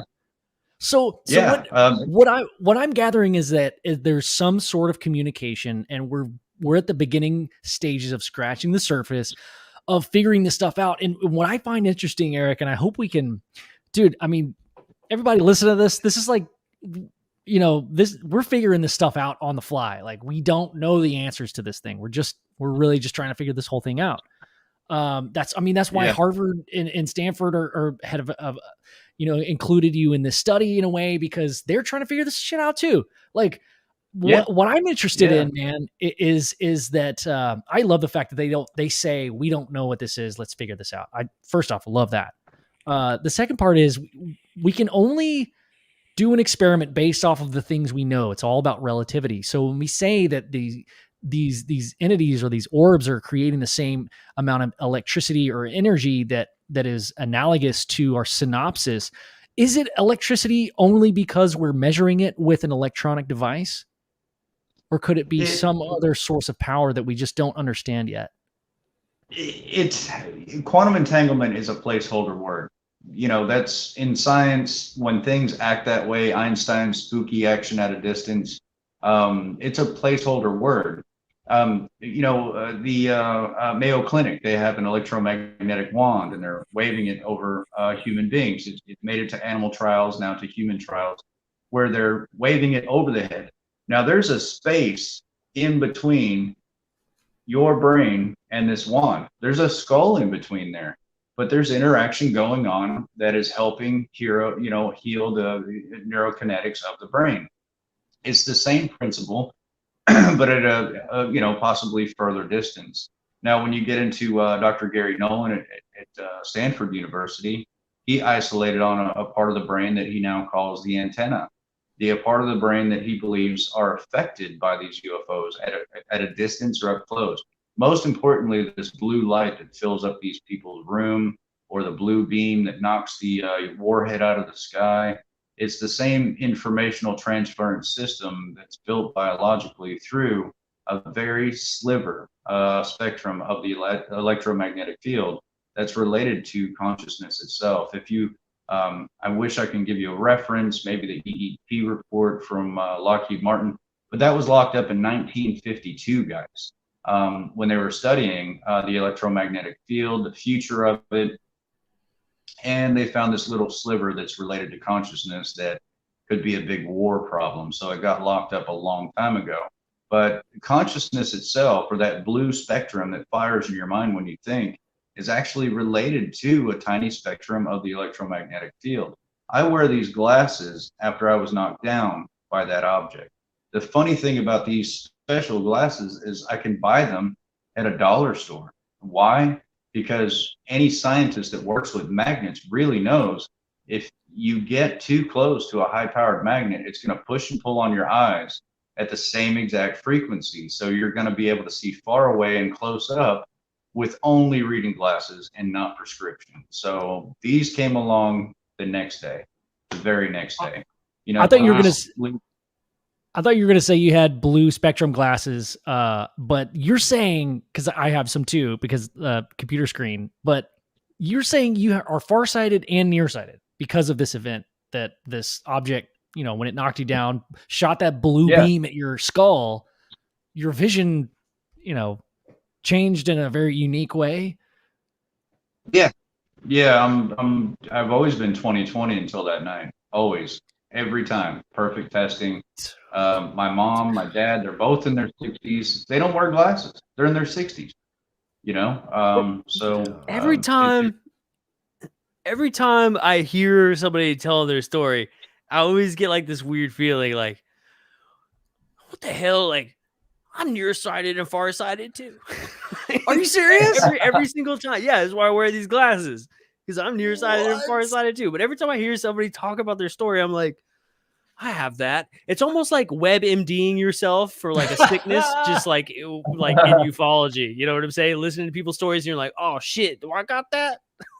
You know? Do I got that though, dude? Do I got that too? Do I got that though, dude? Yeah. I mean, it's just weird, right? I mean, like, my dad has had like some wild like little things happen to him. He's a military guy. My grandfather has seen something. He's a military guy. Now I'm born. Saw some wacky shit. I don't know what it is, but I am nearsighted and farsighted. Every time I walk out of my door, I have this compelling feeling to look up and to the left. Nothing's ever there, but I fucking do it every day, and I stand there for like 5 minutes before I go to work. It's only in the morning time. I don't know what it is. It's so weird, but like every time I hear these stories, dude, I'm like literally WebMDing myself. Like, did something happen to me and I just don't know about it? Like, it's so weird. It's so strange. You know, there was a time where researcher and ufologist Grant Cameron, you know, I check him out every once in a while. This guy is on it. You know, he really does a great job, in my opinion, trying to chase down the truth and look at things. And, you know, there was once where, you know, he was talking about this portal that's opening up and blah, blah, blah. And I'm thinking, I'm going to click off this and go watch something else. And I didn't realize it was a part of something that was about to happen to me, because I got a phone call through Facebook from some guy named Joe. And I'm thinking, another, you know, I don't want to do another show right now. But he calls me up and he says, quick, tell me everything that happened to you. And I'm like, okay, you know, so I talked about some things, and he stopped me and started laughing. And I said, look, man, I'm not going to do your show if you want to heckle me. This is, you know, it's the real thing. I'm sensitive about it. And he said, no, I'm not a radio show host. I'm a scientist. And he said, some guys here from the CIA to look at one of my prototypes, and they said, that reminds us of the Eric Mitchell case. These weren't just any CIA guys. These guys were high up in the phenomenology desk. at the Pentagon, the 5th floor of the Pentagon, with the aviary, over 200 people in the CIA that have been studying these phenomenons for decades, and so Joe obviously wanted to hear from me, and he did. He got really excited. His IQ is so high that you have to understand it's different talking to someone like that. He's absolute genius. If you look him up, everybody poops on him online. He got like two DWIs after his UFO experience, so that made him a terrible person. Yeah. So yeah, a hard partier, but genius of a man. I respect especially his science. Oh my God. But I'm looking at one of his prototypes because we ended up talking hours that day, and ended up opening my computer, and I'm putting codes in so I can see prototypes. And one of these devices actually raised up, slowed down, and fired a blue beam out of it, and then landed. And I said, why did you slow down the tape? To show the precession. I understand it's really important. A very particular precession of the electromagnetic field is important to its drag. And he said, no, Eric. He said, it did it by itself. And I said, it's not plugged into a computer. It's not plugged into a wall. You're telling me just 2 magnets knew to slow down and discharge this energy. And he said, exactly. And I said, well, that was consciousness that came out of what you were doing. And he said, yeah, it's related to that. He said, where did you get your degree in applied physics? And I said, well, the library, because, I've devoured that. And he said, most of the people I work with, Eric, have no idea what this substance is, but it is exactly that. So independently, I can look at, different colleges. I can look at what the experiencer is going through. I've worked with over 3,000 people so far worldwide, over 120 different countries. Then I can look at Gary Nolan's work and put all this together and understand that this stuff has the ability. Now, Stanford, we could look at the caudate basal ganglia area. These two are working together to make an antenna. It is an amazing thing. Did you guys see the artist rendition I sent you? Yeah, you sent me that, Joe. I don't think. Okay, you saw that. Yeah, that's pretty cool. Yeah. A lot of people, they'll look at an experiencer and say, "Wow, that's a crazy tinfoil." Like I used to do. I used to call these people crazy. And when you see this phenomenal brain activity, and then you go through the entire study and everything in it, it's like, oh my gosh, this interaction, whether it's happening or not. And that's a really important statement, by the way. Whether it's happening or not is incredible when you look at the human mind and watch that baby fire up, because these are not the crazy people in the world. They're some of the brightest you'll ever find. And socially not accepted, we're never going to show the internal workings that we're actually worth. But it's just incredible. Hey, real quick, I just want to answer this question. Apollo 11 was saying, who's he talking about? Somehow I missed it. He's talking about after Grant Cameron. So right now, Eric is talking about a guy named Joe, who's a scientist. I don't know if we want to say his last name, but he's a scientist. He's pretty well known. I mean, I found him on Facebook. So yeah. And then Fat Bass wants to know, what was the prototype of exactly? I mean, we've seen the video. We kind of know what it is, but I guess that is kind of a good question. Like, we've seen it and we know what it is, but like, what is the prototype? Yeah, you mentioned it's 2 magnets, right? But and then you said a beam of blue light was shot out and it was described as consciousness. Yeah, I would love to know more about that. Well, let's make short work of this and long at the same time. I know there's a lot of researchers that probably follow this subject, so do your homework when we're done with the show. Number one, you want to look at InterNASA. InterNASA is the International Academy of Science and Arts. I know that kind of sounds like something Tom DeLonge was involved in, but no, it was born in 1995, and yes, they were all involved together. Maybe not Tom DeLonge, but the other guys were involved. That'll get you going all night long, because how long has this been going on? I've got the original email from where it all started. Yeah. I mean, I don't talk much in public, but me and you guys, we'll talk, about whatever you want to. But so there's a history there with disclosure. The New York Times, the whole 9 yards. This whole thing was set up long before all this went down. So there's that one thing, and I forgot what direction I was going to go because. So we were talking about. Sorry, I said something dumb, and I probably. I probably had your goofy brain go like you wanted to make a joke, but then like I distracted you. So sorry about that. No. Okay, so INTERNASA, International Academy of Arts and Science, is a group I respect, none other even close to the Jason Society. These men are a group of geniuses. They're scientists. They are going to put the world into the next level of technology. And they're the guys that did the prototype. Well, Joe alone did it. You know, I can't give credit to anybody else because they didn't know what he was doing. Once he got the prototype number 9, he decided that there was something there. Obviously, there was something there. When prototype 10, Acceleron Motor, I know it's a geek thing, but not motor, but motor. I've been corrected.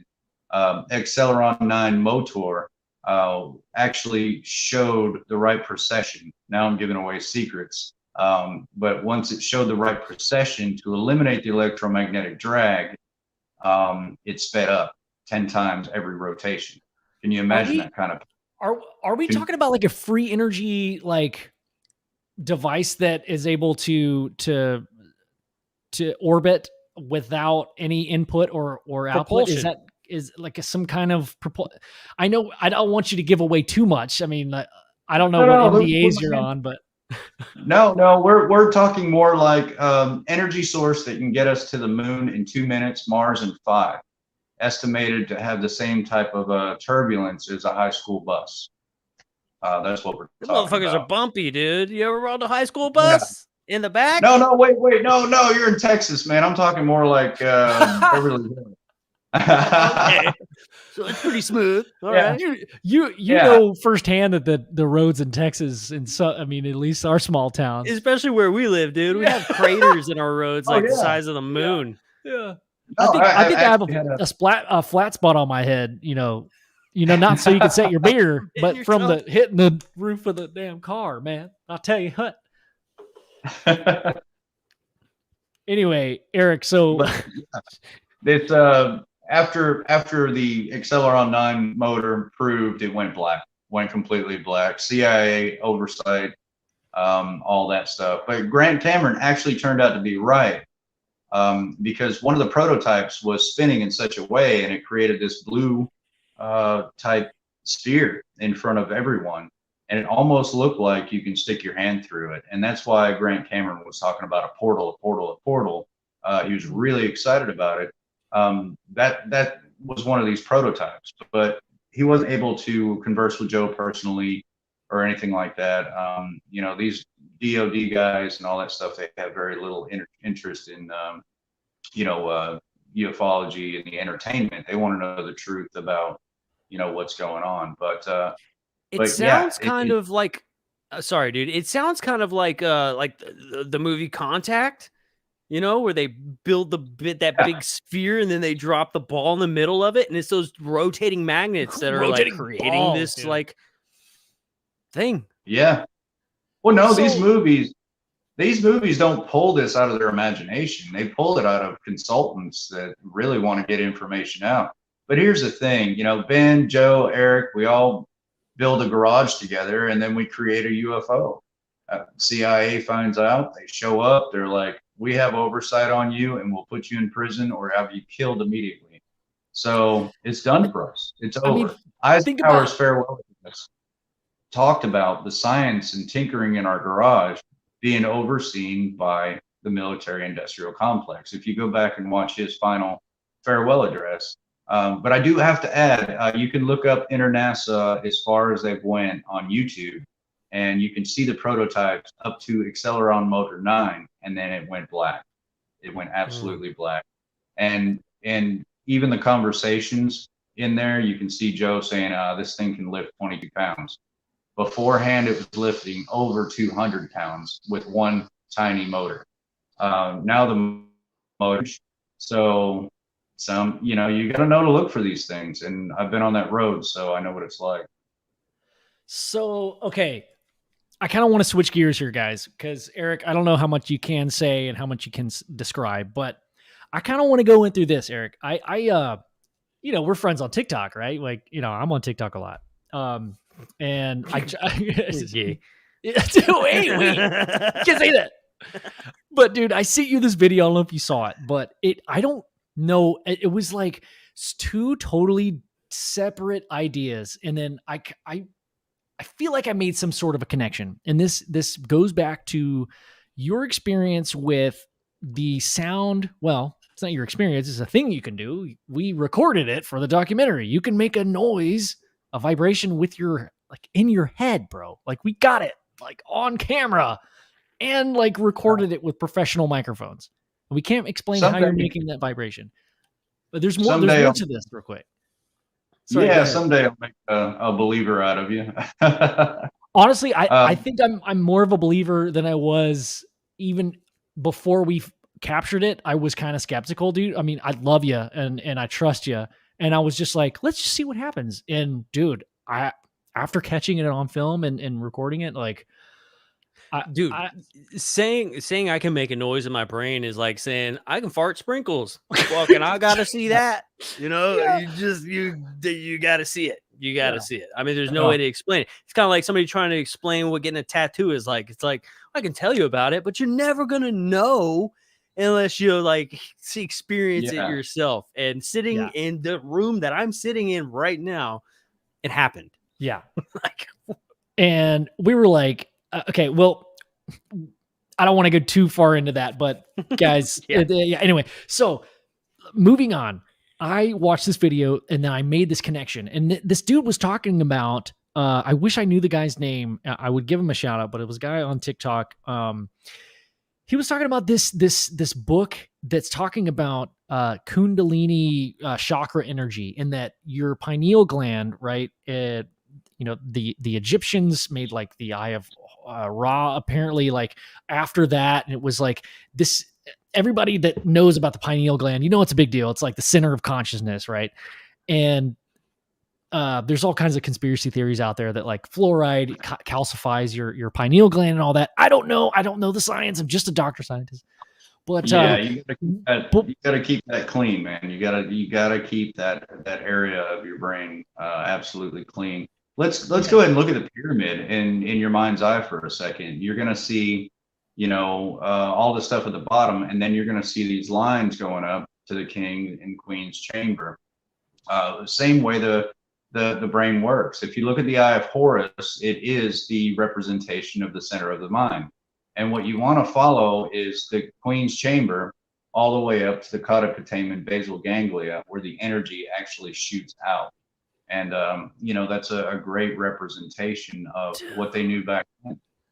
And that's what your pineal gland does. I mean, it's literally connected to the non-locality of the brain. And I know I can get a lot of people smirking, but that's fine. That information didn't come from me.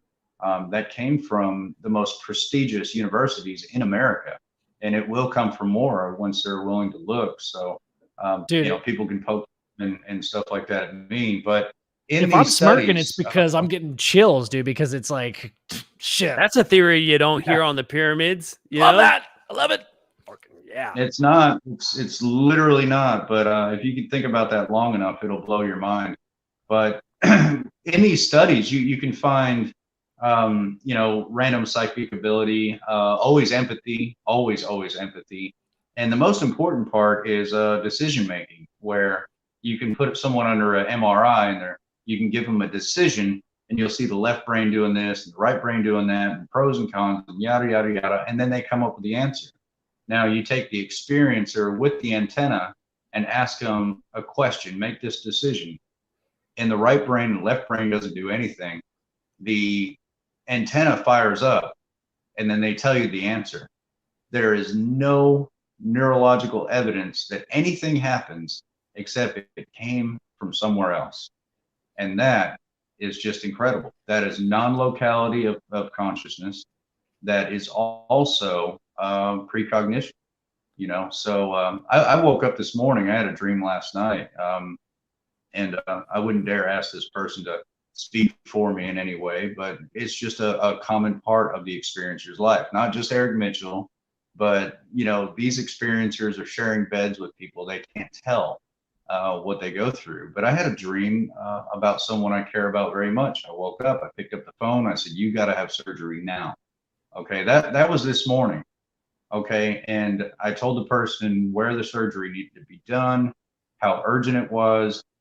There was problems with certain areas that were underlying that weren't going to be able to find, and this person laughed, and they said, "I just scheduled for that surgery yesterday. How in the hell did you know? I didn't even tell my parents yet." So it's not, I guess movies and all these entertainment things kind of paint over. I mean, if you and I were to watch X-Men and then come out in my living room, I'd be boring as hell. You'd rather talk to Ben than Joe. I'd be boring as hell. He does that stupid thing with stupid brain. Do the thing. Do the thing. Yeah, do the thing. Do it, Eric. Do it, dude. Come on. yeah. All my friends are here. I brought my mom, dude. Sure. No, you my guys would do the thing. I know you would. But I'm just waiting to show up to your house and there's a block party with a bunch of stethoscopes. Yeah. But we're passing that. Yeah. Here's your cup of water. Pass them out. Here's a stethoscope. Yeah. Dude, so hey, Yeah, before we get too far down, we changed. I kind of want to back up 1 second, Eric, because dude, I gotta ask you, man. As we're talking about the pineal gland, this dude is talking about the chakras Mesopotamia. in the Mesopotamia. In Mesopotamia? In the Filipino No, I cleaned my tubes. Mesopotamia up. I manscaped. Yeah. I use Manscaped to clean the Filipino tubes. And okay. Okay. Manscaped. Brought to you by Mousecop. Mousecop's cream space. Okay, so this dude's talking about the vibration as you bring your energy up through all your chakras, and it finally gets to your pineal gland. That you were telling me that, and I thought this was crazy, but I also again, dude, I'm just being my skeptical self. I want to listen, and over time, I believe you, dude. Like, what you had said a year ago is something that I'm just starting to grasp. And this dude kind of backed this whole thing up, bro. He's talking about what you were telling me, the piezoelectric effect with the crystals, this crystalline structure that makes up, and dude, I'm probably butchering this, but the crystalline structure that makes up the pineal gland, you can cause it to vibrate if you focus your energy enough. And that, do you think that's the sound that you're making? Is that, because you never said that, but I mean, I'm just. No, you butchered the hell out of that. But yeah, I mean, yes. I want you to be my next spokesman, because everybody else is saying, what is the caudate putamen and basal ganglia and quantum this, and not everyone gets to the point. But yeah, I mean, every cell in your body has a crystalline substance called magnetites. And magnetites have a piezoelectric effect that cause an electromagnetic bubble around your cells. So essentially, this is the consciousness of your cell. You ever skin your knee and have to go, hang on, guys, I've got to fix the knee first, and then I'll catch up with you. No, your cells know exactly what to do, and they replicate because they're consciousness. They're independent consciousness from you, but as a whole at the same time. So I just described the entirety of existence. So how this works is the piezoelectric vibration causes the consciousness around the bubble. So everything inside knows. If you ever look under an electron microscope, you can see these little guys just communicating and hanging out and smoking joints and drinking beers and doing whatever they need to do to get the job done. And they do that independently of who we are or our thought process or anything like that. Sorry, guys, I'm losing juice. But so is the same way as your brain. Your pineal gland possesses this type of ability. Now it siphons out into the antenna. Maybe one of you guys can put it on the show and show the representation, the cartoon I sent you. That way people can get a better look at what that is. But it fires out like a Faraday cage. And it's where it ends up is non-local. It's not part of the brain. So it's blowing the minds of some of the smartest people in the world. Dr. Gary Nolan, he has 6 PhDs. How do you have time to do that? But if you guys excuse me, I got to take off for like 15, 20 seconds. You could laugh behind my back, make funny faces or whatever, but I got to find a battery pack for this phone. Or okay. Oh, dude, no worries, bro. All right. Yeah, I didn't plan on jumping on so early, but I saw the show wasn't working out too well. So, dude, I really appreciate it, man. You saved it. We were thinking about scrapping it, so thanks, man. Well, let us know when you're ready, brother. Yeah, I'll get a battery pack and be right back. I might manscape for a second or two, so just ignore the. Okay, it's quick and easy, man. That one time I was abducted by aliens. They said pizza rolls slap unless they got bananas in them. Oh hell! Wait, popcorn. Where did the bananas thing come from, dude? Because one of them doesn't like bananas and the other doesn't like popcorn. And they both talking about like different families of pizzas. It's like, I swear to God, anytime we do a show, Ben never remembers the show. Like never. It's like as soon as like we hit off, he forgets the entire show and we're on to the next week. I can literally remember every show we've done, I think. Oh, my name's Joe. I'm so gonna remember things. My name's Joe. I'm just saying. I sound just like you, dude. It was like a 20-second. All right, 20 seconds. It was like a 20-minute thing that we did. You're talking about bananas? How they don't like bananas. That's dumb. Why would we ever talk about that? And popcorn. What do you mean? Why would we ever talk about that? Why would anybody listen to that? That's usually exactly the kind of stuff we talk about. Oh, dude. Shit. I thought we were about to say the same thing. Hey, pizza roll slap, dude. Do you want to, I don't know. Should I text you this? Do you want to? Okay, I got it. Yeah, I will. Let's. We will. I will. Okay. Well, Joe's not moving. I was giving you time. Wait, well, I'm bringing you back in. Oh, well, I thought you were gonna partake in a extracurricular activity. Oh no! I was gonna ask if everybody had seen the new trailer yet. Oh, I thought you like talking about like. I mean, we could do that tiny too. Dicks. Is that what you thought I was doing? Gonna suck some tiny dicks? So small. Okay. So yes. Yeah, that one time, zero memory. Yes. Oh, with the episode with them, we did talk about bananas because Bree didn't. Yeah. Sorry. And Jamie didn't like popcorn. My bad. My easy. It's okay, fool. My easy, fool. Hey, fool, that's my easy. All right. Hey, looks like Eric's back. It's all good, fool. Wait, hold on. Apollo said, fact or faked? If you put a kernel of popcorn in your butt, then run a mile, it will pop.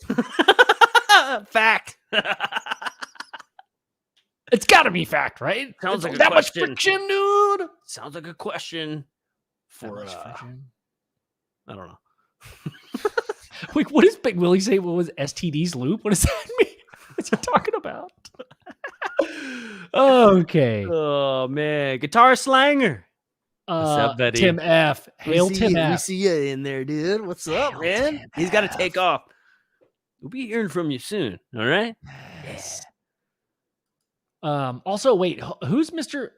Is there a person named Mr. Smood in this thing?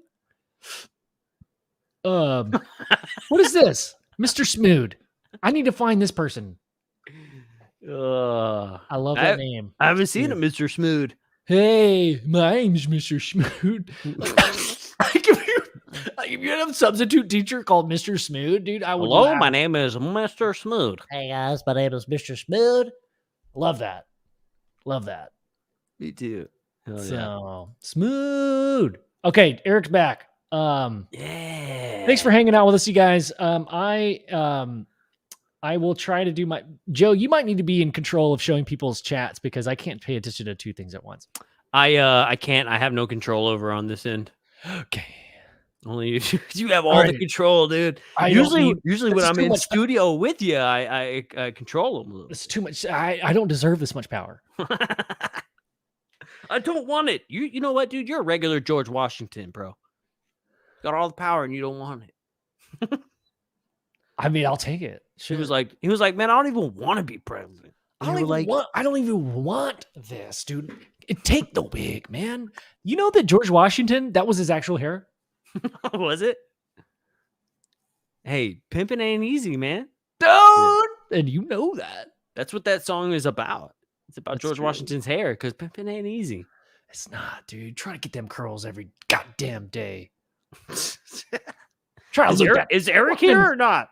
He is here. He's here. Oh. He's here. He said like 3 times Eric's here.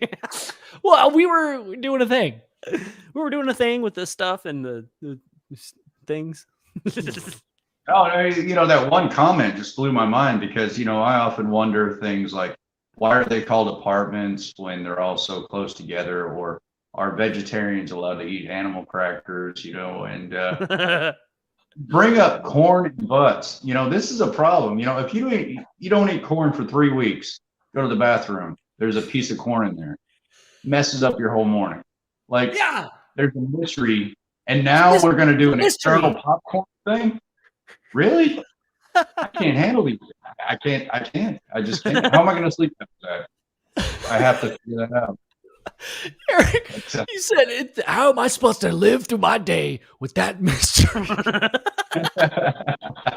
Somebody's going to have to test it. Somebody's going to have to tell me what the fuck is up with this corn kernel. Oh, my God. That was awesome. Tomorrow morning, everybody's going to see me take off jogging. They're not going to have any idea that it's the science that's going to better humanity. You know? Yeah, dude. And eventually, at some point, running down the road, you're going to do like this little hop because a kernel popped in your ass. You're like, whoa, it does work. They're going to be talking about like, oh, Eric, yeah, that guy who skips every morning. Oh, no. Let me tell you, he's not skipping. He's popping. He's popping popcorn. Popping popcorn. On and popping. With his butt. Does he eat it afterwards? Of course he does. Of course he does. He uses Manscaped, dude. That's why. Oh, dude. Oh my God. Big Willie is Mr. Smood. Okay. Is Mr. Smood a real name? I feel like this made up. Mr. Smood. Yeah, it's a made up name.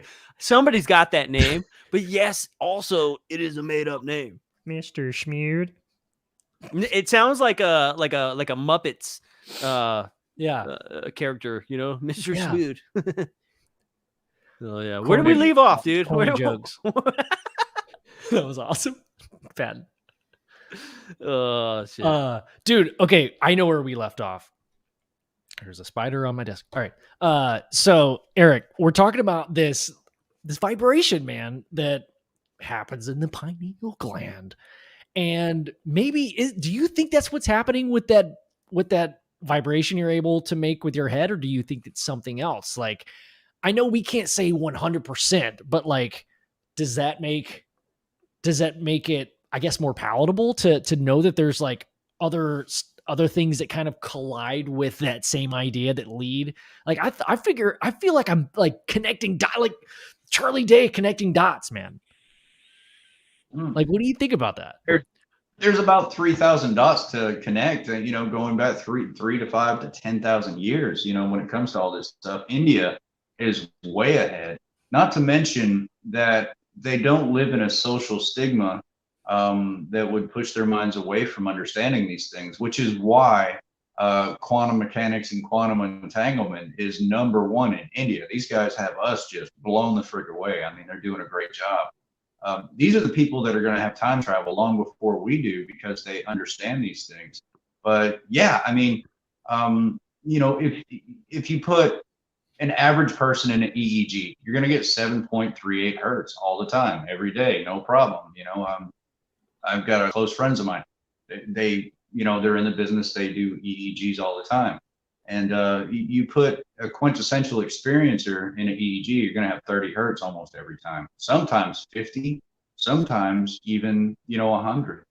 I was asked to try it at purpose and started out at 30. 1,590 is what I did on purpose. So that's the amount of control you can literally have over the synopsis in your mind. Now, if that's possible, and you disregard your cultural conditioning, and you disregard your biological patternness that has been built in your mind your entire life, and just leave all that alone and be consciousness in itself, no one's going to believe what you perceive when you look at the world. They can't. They don't have that ability. So, branching to that is a really philosophical way of trying to reach out for someone to understand.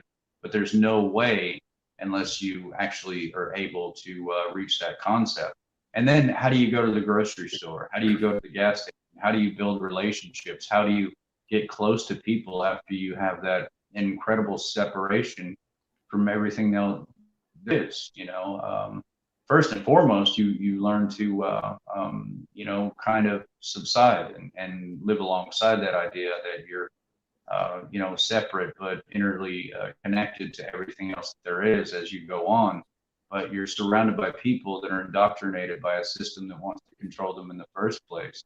So the biggest conversation you're going to have throughout the day is the new Dorito, flaming hot chip, or what's going on with football or Honey Boo Boo or reality TV. And when, in a sense, you have to extend yourself to understand the importance of that, you also want to reach people that want to go a little bit further in thought process and get into things that are more important and valued when it comes to the universe itself. We literally waste consciousness on things that are manufactured for us to pay attention to instead of being our own entity. So, dude, I mean, yeah, that's beautiful. I feel like, go ahead. The idea of like something happening to you and then like losing that connection with what normal people, I say normal, but like, I mean, not normal, but people who haven't had the experience, right? I mean, losing that connection with all those people is gotta be just, I can't even imagine it, right? Because I find that like the more that I dig into this, the more that I learn, without even having an experience, I've somewhat lost a connection with your regular people, if we could say, right? And it's like, well, you've had an experience, but like not to the extent, kind of a distance, like, oh, look at that, that's crazy, and it disappears, like, even nothing to the extent of like what Eric has had. So like, I'm thinking on like terms of like me and you, right, Ben, where like we talk about how hard it is to just hold just a stupid conversation with somebody. Like, I don't want to talk about the weather. I don't want to talk about politics. I don't want to talk about Eric's favorite Honey Boo Boo. I don't want to talk about Kardashian. I hate all of that shit. Like, I don't want to talk about it. Right. But then like on the flip side, those people that are talking about that stuff are like, why do you keep talking to me about like UFOs and consciousness? Right. Yes. And then you go a step further into like Eric's position and other experiencers and their positions, and they're like just way up here, and you just can't make that connection at that point. So I can't even imagine, what you guys go through after these experiences and the mind change that happens, and then having to reassimilate yourself back into society when you don't even know what you're doing. You're literally walking blind back into society after this thing happens to you. Well, you have to become a chameleon. I mean, Einstein himself he didn't define intelligence by the ability to think. He defined intelligence by the ability to grasp the situation at hand, to meld into anything that you're dealing with, to be that diverse, funny, smart, caring, loving, stupid, dumb, smoking a cigarette, not smoking a cigarette, just anything of that way. And I believe he was right in his genius because, I've worked with over 3,000 experiencers. I've talked down over 200 suicides. Every day is a new number, and I'm not counting anymore. Counting is just stupid. I call it living, but I get to not only, because a lot of people work with experiencers, but they don't touch on this kind of depth because they're not aware of this kind of depth. So you're kind of bouncing it off the windshield, and you'll get, oh, I saw a craft, or oh, I freaking had this experience. But what about the inner dialect? What goes on the inside? The thing that may not be so entertaining, but it coalesces with every damn one of us. And it doesn't matter if they're in Uganda and they sleep in a grass hut. It's going to coalesce every single time. Where's the science with that? Where's the ufology with that? It's not even found, but it happens.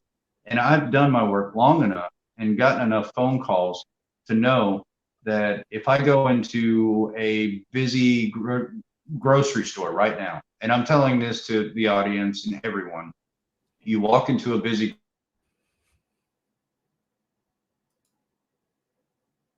Oh no. Oh no. married to an experience. Oh, he's back. Doesn't know. Oh, You froze for a second. Sorry, dude. I think anytime that I share a comment, I think it lags a little bit. So I might hold off on that for a little bit. Everybody in the chat, sorry. 1 second. 1 second. From what I know personally, working with so many people, now that's working with 3,000 people. I get 10, 15, 20 calls a day that people just want to tell me a few things. But from my knowledge, there's so many people that's had an experience that you cannot be in a busy grocery store without one experiencer in there. A lot of people I talk to, they're afraid to tell their spouse. These people are sharing their bed and they don't know that they're sleeping with, making love to, married to an experiencer. They don't know. That's how we're able to hide. And what we're hiding is really important. It's extremely important. But due to social stigma and ridicule, we're not allowed to be us. If we were allowed to be us, and I think I'm quoting Gary Nolan when I'm saying this, Dr. Gary Nolan, that's watching these genius minds fire up this Faraday cage of information. He said, oh, well, I'd want one of these people running a Fortune 500 company. I'd want one of these people in government. I would want one of these. And I did. I talked to a lady yesterday, Department of Foreign Relations. Called me up in confidence. Department of Foreign Relations. Eric, I couldn't do my job unless I had this intuitive ability. Otherwise, nobody could do this job. So, I mean, the ability to understand the next step, the ability to intuitively step into the next step for an entire company, not just yourself, and be confident with that. These guys, these are superpowers. These are literally superpowers, and we're treating these people as if they're crazy tinfoil hat wearing conspiracy people. And if the world would just let go of that for a second and realize what is really capable here, I think we could embrace the next understanding of an evolved mind, the stopping of the destruction of the human race itself. Yeah, dude. Big Willie just said exactly what I was about to say. It's like, we always hear about this stuff being released in movies, and like X-Men is a perfect example of that. It's these people that end up having these abilities, and then they're basically like pushed out of society for being freaks when, and then some turn pretty bad. Some are still pretty good and believe in humanity. And like, it's like when you watch the movie, you're like, well, can you blame them for being assholes? I mean, look what you did to them, and it's not their fault. Exactly. Yeah. But then you really, that's what makes you appreciate the X-Men so much more, is that like, wow, society has completely treated you like shit, and you show up every time to save their asses, and they still don't appreciate you. That's exactly how experiencers are, you know. And you guys know I work with a group of around 360 to 400 people at any given time. Some of these people have gifts that will blow your freaking mind. I have a 14-year-old girl in India, 14 years old. You can put anything you want in front of her eyes. If you want to put a lead wall, put it there, and she'll read the book that you open on the other side of that lead wall. She'll read it to you, literally read it to you. And it's a book she's never read before. Her parents reached out to me because everybody else just wanted the fame and the fortune and all that stuff. And I've been working with her on the important parts of trying to learn how to deal with these things, deal with other people, how to deal with those sensitivities, when to draw back, when to push forward, how to build better relationships. She's a kid, man. Don't do this to this child. It's a baby, you know? So yeah, I'm in a position where I want to clean up this mess. You know, I don't get paid for what I do. Sometimes I work 25 hours a week, eat ramen noodles. I weigh 150 pounds. You know, I could have taken the checks from Netflix. I could have taken the checks from ufology. I could have done the famous thing and all that stuff. But no, what do? I spend my time working with people I've never met before, so their lives don't have to be as hellish as mine. You know, and it's really terrible to see the way people are treated. And the number one thing about this antenna is it carries the trait of the empath. And it's right there. You can find it in the genetic marker. We can get into all these discussions about it, but every single one of them are empaths, all of them. They feel everything all the time. You know, you could say it's a part of the spectrum or blah, blah, blah. No, you can isolate the genome, look at the world map, and see where they're all at. But they're all empathic, every single one of them. If you find a narcissistic person that wants to be popular and make money and look at special me, then you're probably looking at someone that's faking out pretty bad. I was given a voice by my investigator, and I was ready to kill myself. And in order to repay him, I asked him that too. He said, when you're strong enough, get off your sorry ass and help other people just like you. Quit this poor little me bullshit and help people like you. And I have time and time again. And I literally won't stop because I see how many people that hurt so much every day, and they have to hide that too, guys. There's no psychiatrist there for you. There's nothing there for you. You're alone, and that's it. Your wife won't even know what you struggle through. Your own wife. Right. And dude, I mean, that sounds like what your investigator says, you know, like that sounds harsh, right? I mean, we've even heard Lori and Fenton say it, you know, like there's a lot of times where you get experiencers, and I'm not bad mouthing or shitting on anybody who's ever had an experience, but you know, I've been hearing more and more people say that have dealt with this for a really long time. Like you said, your investigator said, hey, when you feel up to it, get off your ass and start helping people. You know, even Lorian has told us, you know, like you meet so many experiencers and it's just like, poor me, constantly not realizing like the abilities and the impact that they can have on other people instead of, you know, which that's another thing I can't even imagine. Because if something like that happened to me, I would be one of those poor me fucks. Like I just would, like I wouldn't know how to cope with it. And that's probably why you turn into the poor me person. But that's such an important thing. Like, yes, it happened to you. It's happening to people all over the place. When you get to that point to where you can kind of feel yourself again a little bit, help other people as much as you can, right? Because it's not an easy thing. And everybody feels so alone. It is a matter of character. You know, it's not about what happens to you, but it matters what you do with it, you know. And my gosh, you know, I have a client in Ohio, and she's got PTSD so bad from her experiences, she doesn't want to leave the house and flip out on people and all that stuff. And, you know, people call her crazy, but it's bad PTSD. If someone comes up and says hi, she freaks out. You know, she's so scared of the world around her.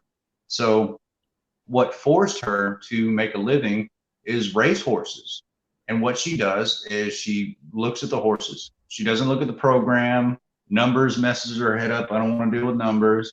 I'm going to pick the horse, and then I'm going to bet all my money on it. and she hits about 9 out of 10 every single time. And it's amazing. I'm like, sweetheart, what do you do with all this money? These are big payouts. She goes, well, I pick out my favorite charity, especially kids. I love, I don't want them to hurt like I did when I was a kid. And she said, like, the last check I saw was like $27,000. And she said, all I need to do is pay rent and get some groceries this week, so I'm good. So there's the empath, there's the PTSD, and there's the ability, all in a short synopsis right there for you. And nobody knows. Just nobody knows. So if we were to go for it, bud. Oh, I was gonna say, for when I first heard the term empath, I was like, oh, somebody who can tell the future. But that's not what it means, right? It's just it's a personality, a brain type that is empath, like that experiences empathy, an overarching amount of empathy, right? Like you're not like seeing in anyone's thoughts. I guess there's like certain levels that I'm, learning about slowly. Like, but when I first heard that term empath, I was like, so you can read my mind? Like, that's cool. But that's not really what it is. It's more of a, like, there's more empaths out there than what people think. Like you react to things with empathy more. You can than feel people emotionally. You can feel what they're going through. Insects, animals, birds, you can feel what they're feeling. I think there was a one point, where I sat down with Ben when you guys came to Arkansas, and I started to kind of translate what was coming off of him. Now, we were all doing things, so I kind of bounced away from that. But if you were actually to see me go through an entire session with someone, now clairvoyance is very different. It runs off the same plane, but it's very different. You can use empathy to figure out where that emotion is, and then branch off and see where it's going to go here in the near future, and kind of use that antenna to feel it out.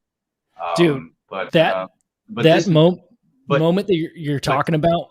Oh, sorry, dude. Yeah, but check it out. Your right brain is doing this activity. Your left brain is for cognition, numbers, letters, all these other things. The left brain has to interpret what your right brain is saying. So that's what makes it incredibly difficult. The CIA has some documents they just released where they're talking about hemi-syncing the two minds in order to make that more proficient. I don't know if you guys seen the Gateway project, but a lot of documentations in there. It pretty much proves everything we're talking about, and a lot more. So it's in there, dude. So I was gonna speak to what you just what you spoke about, Eric. When we met you in Arkansas for that first like big shoot that we did for the documentary, and I was telling you, me and Joe had these experiences leading up to that moment. Like we had planned coming up, driving up to you to film for this documentary, and Joe has an experience with that orange light going over his house. And we didn't even discuss this. And I also had a crazy experience. Like I had this moment where I woke up at like 3:30, 4 o'clock in the morning. Honestly, I can't remember exactly what time it was, but I woke up in the middle of the night and, I had that crazy experience. But anyway, so me and Joe are having these crazy experiences, and then we show up in Arkansas. Can't wait to tell you about it. And it was almost like me and Joe had this conversation, like, you had experience, but you did too. Oh, dude, we both had these crazy experiences. And it was almost like something knew that we were going to be interacting with you soon. And it was just trying to check us out. Like, hey, are these guys cool? Like, what's going to happen when these guys get together? And when we met, and we had a blast that first night, didn't we, dude? Like, we stayed up till like 5 a.m. just talking about literally figuring out the world, bro. Like, it was awesome. But when we first got there, remember I was telling you about, and you touched on this earlier. I just kind of want to describe this for anybody that's listening. Maybe they can relate to this. But when we're talking about empaths and communication, when I was telling you this story, dude, I could feel you listening, dude. And it brought up so much. I don't know, man, it was emotional. I mean, I almost cried, dude. It was intense, bro. Like There's something to that empath thing, man. Even remember like when we had that meeting with Shannon, and the first thing she said was like, I can't wait for you guys to do this little event here at the venue because Eric, where we shot some of the film at the Black Sparrow, that venue downtown, the lady, like that night, dude, like when she came in, you immediately like read her like a book immediately, and it blew her mind. And she was pretty cool about it. But then when me and Ben went and had this meeting, she was like, oh my God, I cannot believe that he fucking knew everything, like pretty much about me. He knew that I had astigmatism and all kinds of stuff before I even told him about it, or like, all this stuff. She was like freaking out about it. She was like, I cannot believe that, because she had such a bad experience with the ghost hunter guys and the bullshit that they had pulled at her event. So she was a little bit like leery about the whole thing. But then after that interaction with you, she was like, dude, yeah, she was like, Eric walks in and the way that she describes it, she was like, the first thing Eric said was like, yeah, well, it's hard for us to see this close up, but not so far to see it far away unless we step a little closer. And she was like, what? How did he know that I had astigmatism? Like, you didn't just come out and say, you have a stick. It was like, you already knew, dude. Like, what made you say that? You have to be smart enough to understand what I'm putting down, man. And I felt like she needed to feel more comfortable, and so I went ahead and took that route. But that's just a part of it. That's literally a part of it, And something really odd is sometimes it itself, whatever it is, chooses to look into a person way deeper than everyone else. And it's not like a conscious decision. It's just like a connection where you say, right now, I'm going to open up and I don't care who listens. But for the most part, you don't want to do it. You don't want to express that. You don't want people to treat you badly, because, that's what happens all the time. But Joe, like, what was it? Like 2 weeks ago, I was flying out to New Jersey, and I sent you a picture of this object. This object was there the night before I showed up to Jersey, so, there you have it again. But that happens to me all the time, so there was objects over you guys' house, and here I am going over to New Jersey, and here's this object below the trees, a little bit above the trees and back below the trees. Clearly see it, it's right there. But it was there the night before I showed up. So yeah, I mean, your assessment is absolutely right, because I've moved a lot, and it happens all the time. Yeah, dude. Woo! I think, and man, you can talk to them about it too. It's we have we're scheduling something with Bear to talk with him to actually get him on camera, because we need to he's such a crucial part of the of your story, man. Like, we've got to get him on camera for sure. Yeah, but the guy saved my like way more than once, and he had my back, and wow, yeah. I mean, this guy knows me better than my own mother, So yeah, if one of us passed away, this whole story would never be told the right way. That's how important it is to have Bear there. This guy's 6'4", 300 pounds. We call him Bear for a reason, but he's got a heart of gold, man. He is one of the most incredible empaths I've ever met in my life, and the way he uses it inspires the crap out of me. It's like, I wish I was that good. I mean, I'm kind of like, I'm cool and crafty, and I have fun with it, and that's good. Most people are like, they shut down because they're different. But I'm getting to the point where I'm like, I can play with this a little bit. But Bear, being 65 years old, damn.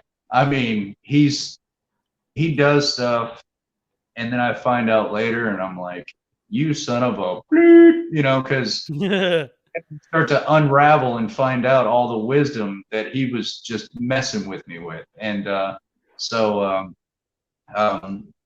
yeah, You guys in have like ways. an unspoken understanding. You guys, he's hilarious. Also, like he was cracking us Oh up God, last. oh God, yeah. But he's got more wisdom than you'll ever know. You can pick at his brain and pick at his brain and pick at his brain, and he'll know what you're picking for. And 3 days later, he'll show you what you were looking for. More like a shaman or a sensei or something like that. But 65 years, he's developed ways to kind of toil a person into believing in their own empowerment through these extra sensory perceptions that we have.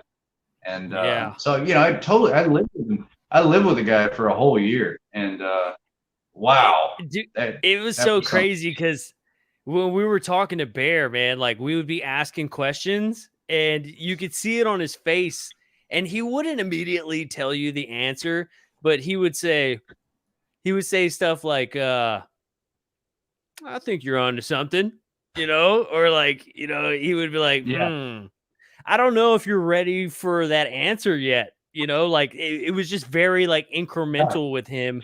But when you start like figuring the puzzle out yourself, he like releases little nuggets of gold, and you're like, oh my God, yes. Yeah. Bear's pretty that's awesome, when he dude. starts. Like, Yeah, that's when he starts talking to you on the level. Because look, here's a really simple fact to try to understand that kind of puzzle. A 16-year-old boy and an 82-year-old man have the same vocabulary. So you can be having the same conversation, right? But the 82-year-old man has so much depth and so much more meaning than this 16-year-old kid. So how do you define the difference? And that's how he's talking to you guys. I guarantee it. He didn't tell me that. He doesn't have to. I know him. But yeah. he's speaking to you guys in a way where he's listening to you fire back and see how much you understand. That way he knows how to talk to you. It's the whole not chlamydia thing. I'm sure you guys are fine. Chameleon. I'm sure you guys are fine. We're vaccinated. You Oh, said you're fine. yeah. Not for Two chlamydia. Totally different things. So you meant chameleon, right? Yeah. Chlamydia 19, dude. Yeah. If you ever try to, fit into a situation and it starts itching, I know some people to help you out.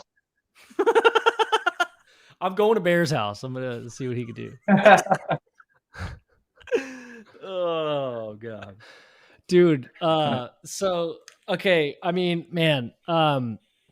So okay, I did have a couple of other questions. Okay, so we went through the consciousness aspect of the light orb that you've seen, and we didn't quite get to, I guess, in this episode. I mean, we're gonna get into it in the documentary, but for those people that haven't heard your story yet, you have encountered entities of a humanoid structure. My question is do you think that this light manifested itself into this humanoid figure, or do you think it was actually this figure, this alien with or this entity? I almost like don't want to say the word alien, right? Like it's almost offensive at that point. Like it seems like It is. I don't like alien. I don't like extraterrestrial.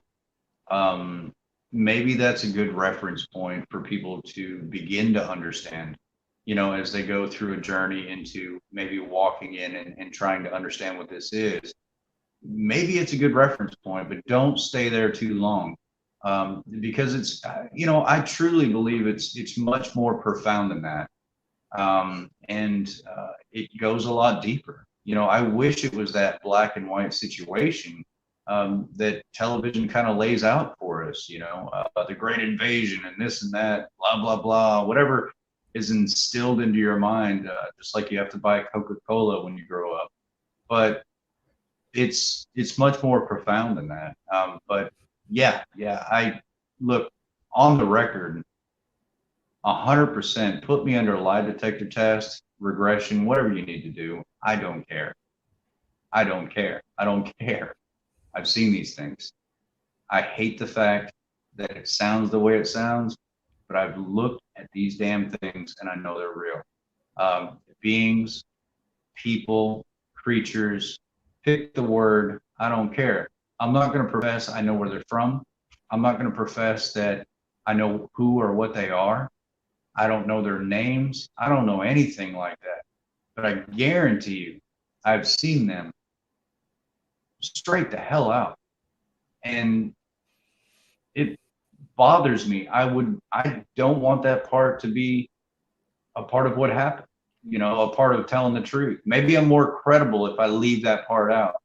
But damn it, if I've got that part of myself that is left of me after everything it has been destroyed and taken away from me, a loss that I couldn't even pretend to describe to you or anybody else in the world, I would choose that the only thing left after all of that is my own integrity. And to leave that out would be a lie, and I don't believe in lies. So, yes, I've seen them. I have seen them. And I still know less afterwards than I did beforehand. But it did trigger a profound more of knowing than what I had before. But whatever's flying these things, they're not pretty people. What is it? 37% say they had a bad experience, but 86% of those after 20 years turned around and said, I just didn't understand it in the beginning. Yeah. So and that was done by the Free organization, correct? Yeah. I was involved. I was involved with them in the very beginning. Ray Hernandez called me, really freaked out. Ufology wouldn't listen to him. We had a lot of conversations. Me and Edgar Mitchell had a every Tuesday night conversation.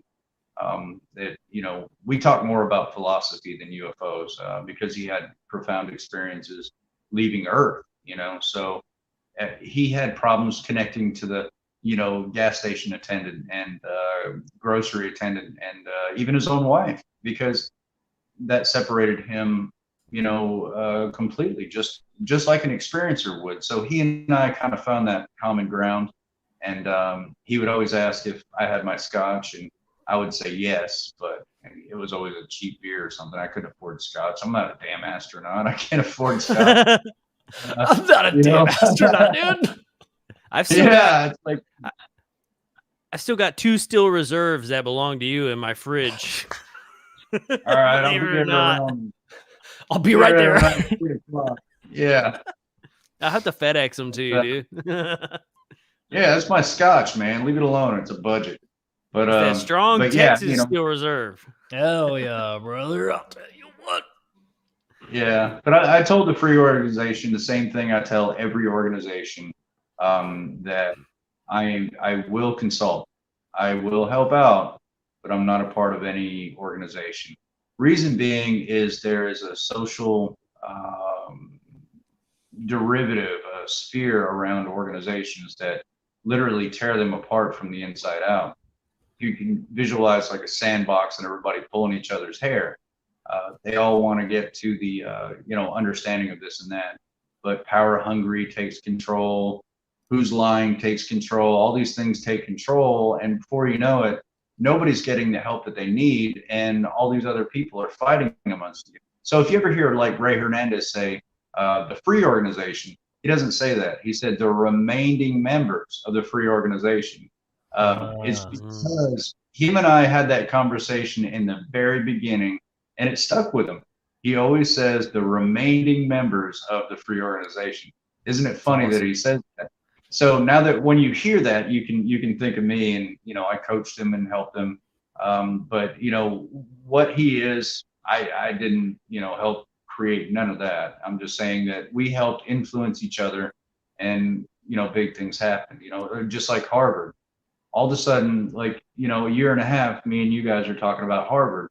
Now all of a sudden there's the Galileo project popping up, and it's getting bigger, and all these things are happening. If you trace what I've been involved with, I never wanted to be popular. I never wanted to be up front. I just want the truth be told. So it's almost like going to places, making sure they can kind of follow through, and then go off to other places because you want this steady movement to happen so disclosure can kind of take place. You guys ever watch that that show Quantum Leap when you were kids? I didn't. I know what you're talking about, but I didn't watch it. Why? I don't like know. you anymore. I was too busy watching dude? the Muppet Show. I love the Muppets. Yeah, but you know, the show is basically, you know, this guy jumped why, into dude? well, the show is like this dude kind of jumps into a quantum accelerator, and then he jumps into like different lives and different bodies, and he can't go to anything different until he solves these problems. And that's what it kind of feels like, you know, intuitively. You end up in these situations and you want to make them happen, and everything's a positive outcome. And when you know it's going to be okay, you walk away and you have to start something new or be a part of something new. So you can influence that in the proper manner, you know, if that makes sense. Dude, I have something to say about that. I just wanted to thank Patton for that super chat real quick. But dude, I thank you so much, man. So there is something that I think me and Joe, and I think we've talked about this a couple of times within the UFO ufology, I guess, whatever this community has become. It's so blurred right now. Like, I don't even know what to call it or if we're even a part of it. I know we're a part of something, right? Like, It's becoming the consciousness community, dude. yeah, dude. But community. It's ever growing. Yo, like, man, say what? So Did you say I'm broke? Yep. Oh, yep. Oh, Yep, dude, yep. yeah. So like it's crazy. Like the people that, like, you know, hang out in the chat, the people that are watching and listening to this show, like, dude, for the most part, like, everybody's super positive, uplifting and helpful. And, you know, you go to other shows or I don't know, some places on Twitter, and man, there's just so much ego and hate, dude. Like, it almost feels like sometimes you can't escape this human quality. We always end up ruining something, you know. Like, I feel like this whole thing started out so beautiful, and like now we all have to like kind of disperse, like find each other's little tiny tribes. Like, there's so much land. Like, why can't we all just share and, you know, have a good time, man? Everybody wants to be that guy that figures it out. You know, it's like, dude, it's not gonna happen in your lifetime. You might as well give that shit up and like, let's be friends. You know, Yeah. You ain't gonna know until you die. It doesn't matter. Like, it's almost like, I mean, we talk about religion a lot on this show, but like, I always kind of bring it back to religion because a lot of people can relate to it. But it's like, religion could be so fucking awesome if humans wouldn't have ruined it. Like, it could have been so cool, dude. Yeah. Because it's almost the same exact thing we're talking about right now, just with like a specific dogma attached to it. You know, like there's specifics to it, and you gotta follow these rules. Nothing can fall outside of that box. If it does, it's wrong, it's evil. You'll go to hell. You'll do this, you'll do that. But that like completely shuts down the process of thinking and exploring and understanding when you have a box that you have to stay in. And that's my biggest problem with religions or science, certain sciences and things like that, is like they put this box around stuff, and it's like, well, if I can't ask questions, then what's the point of even being here? If you can't speculate or can't have an imagination about what it could be, then what are we, like, what's the point here? Like, are we just like, it says here in the book, it says it. No, that's the thing that another guy said, so I'm gonna say that so I will blend in too. Yeah. Dude, what are you doing, man? Like, are you just talking now? You're just talking. There's no ideas. You're not bringing anything towards the conversation. I believe in science. I believe in science, though. Like, science told me that. Like, let's go with a like a simple question. Where does light come from? Where does light come from? Where does light come from? Oh, I know this one. Electrons. Well, photons, light. The sun, but there's like so many different stars in our solar system. It's our sun. That's the whole thing. That's the whole thing is that every answer is right, except every answer is wrong. The source of all light begins in the eye. If there were no eyes in this world, the sun would not be light. The icon on your phone would not be light. None of that would be light. So the definition literally starts inside here. You being this organism calls into light, heaviness, hardness, color, all these things. So wouldn't that make you an aperture in which existence itself looks out? Shit. Hold on. Yes. Hold on. Go a little further back, dude. You said existence is an aperture. I fucking love that, dude. So in which you look. in Hey, what? what if Okay, you hold on. were God and you wanted to study more of your own being? So you invent grasshoppers, trees, human beings, planets, all these things to have the ability to look at yourself in a different way. I love looking in the mirror, dude. I cannot stop. So since you're you, Shit, and yes. you know you're you, and you know you're you, doesn't that mean that we are we? There's no difference at all. Every single one person is a part of the same consciousness with a different neural network and training with social engineering and commercials and all these things to tell us that we're absolutely something different. 5 cents is enough not to figure out the science and fact that we are that. So bathroom break. Dude, yes, let's do a bathroom break. Take a bathroom all break. of us completely dare bathroom break. We'll probably do like 15 more minutes. I do have like one more question though. So like if you want to take a bathroom break and like maybe we'll do a little sponsor thing and come back. I'll tap my foot. Hang on. But if I get the pee dance going and I start, rocking, I definitely got it. I thought you were saying you needed to go pee, so I was gonna pause. But if you don't, I mean, drink. It's like all apple juice. You drink all your apple juice, dude. So okay, well, apple juice. I'll drink all my apple juice too, dude. A little low on my Franzia tonight, guys. Okay. Dude, I know I've been asking like fucking wild questions. I don't know. Joe, do you have a question before I ask one? I mean, bro, keep it going. Okay, man. okay. I'm loving the questions and just interjecting it in the middle of it. Okay, that's why the show. I do have questions, but they're more like speculative questions. That we could go into, but there's not like. Well, we don't know. We know that I don't speculate. I only say facts because I know. I'm the smartest guy. Okay, Eric, you said something interesting. You ask where does light originate from, or along those lines. Did I understand this right? That light is actually interpreted or sensed by the brain. Like we make up light. Like light necessarily isn't a thing. Like, is that kind of what you're saying? Yeah, if there's no one or nothing to perceive light, light would not exist, or a thought or an idea or a concept. So you, by being this organism, brings it into conceptual reality.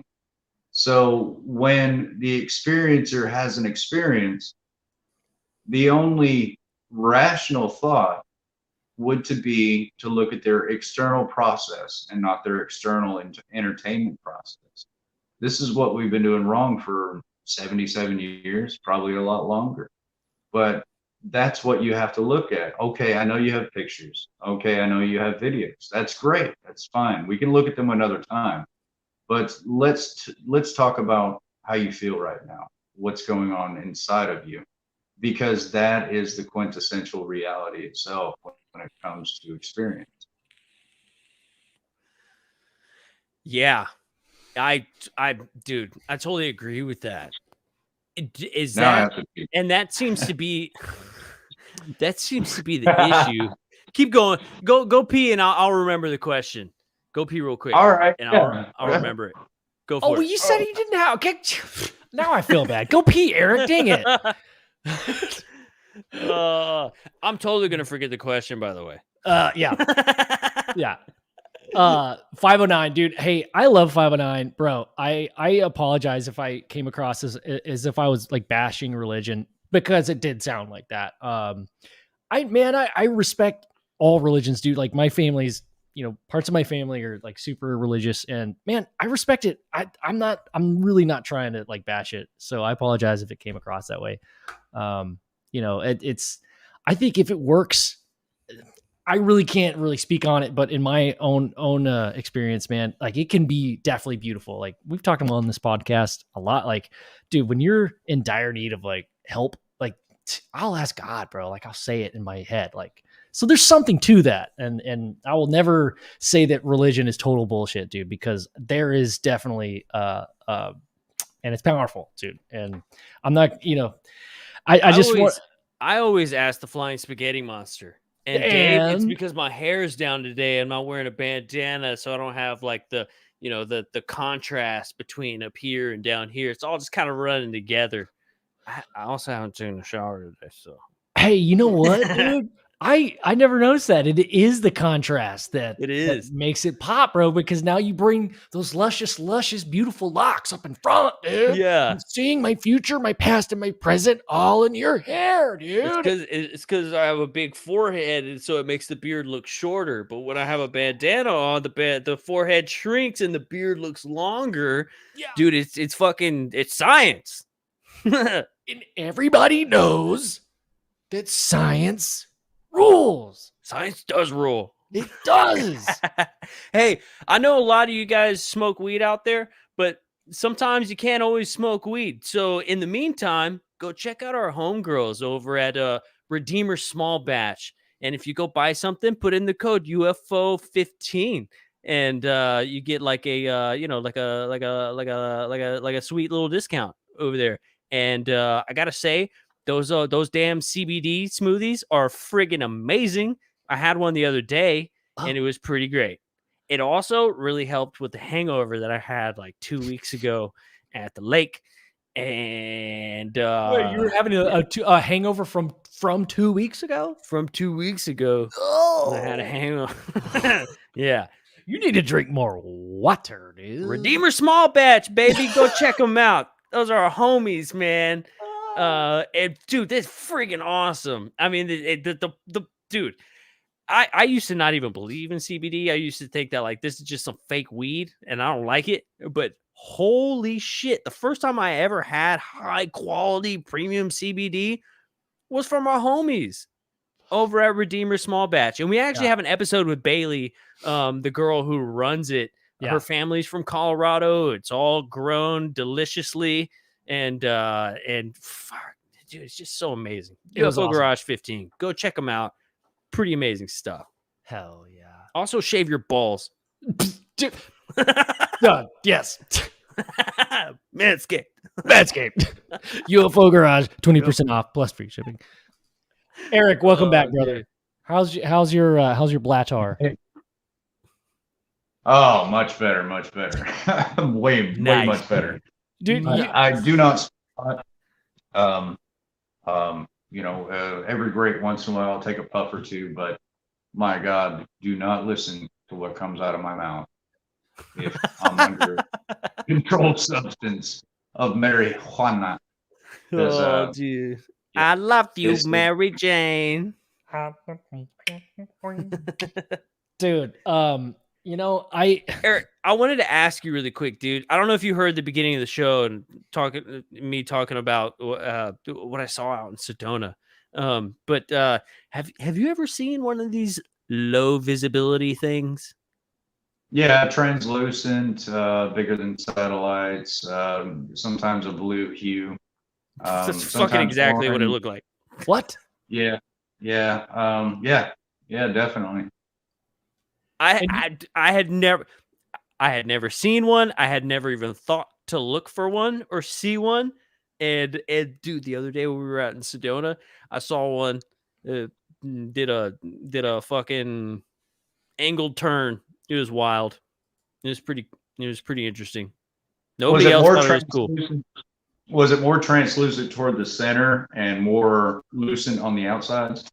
Yeah, dude, it was like really like almost see-through through the middle, and the outsides were like kind of a whitish color, and it was not the dot in the sky that you see. It had like a friggin' shape to it, like almost like a little eggy kind of shape to it, and the outsides of it were a lot more visible, and the inside of it, dude, if I wasn't standing there like with Hawkeye vision, like just looking up at the sky, you'd never even know that it was there. Yeah. I didn't even spot it. So the outside ring had more of a bright white, but as you go inside, it's got more color like blue, but you might catch up more colors in the middle.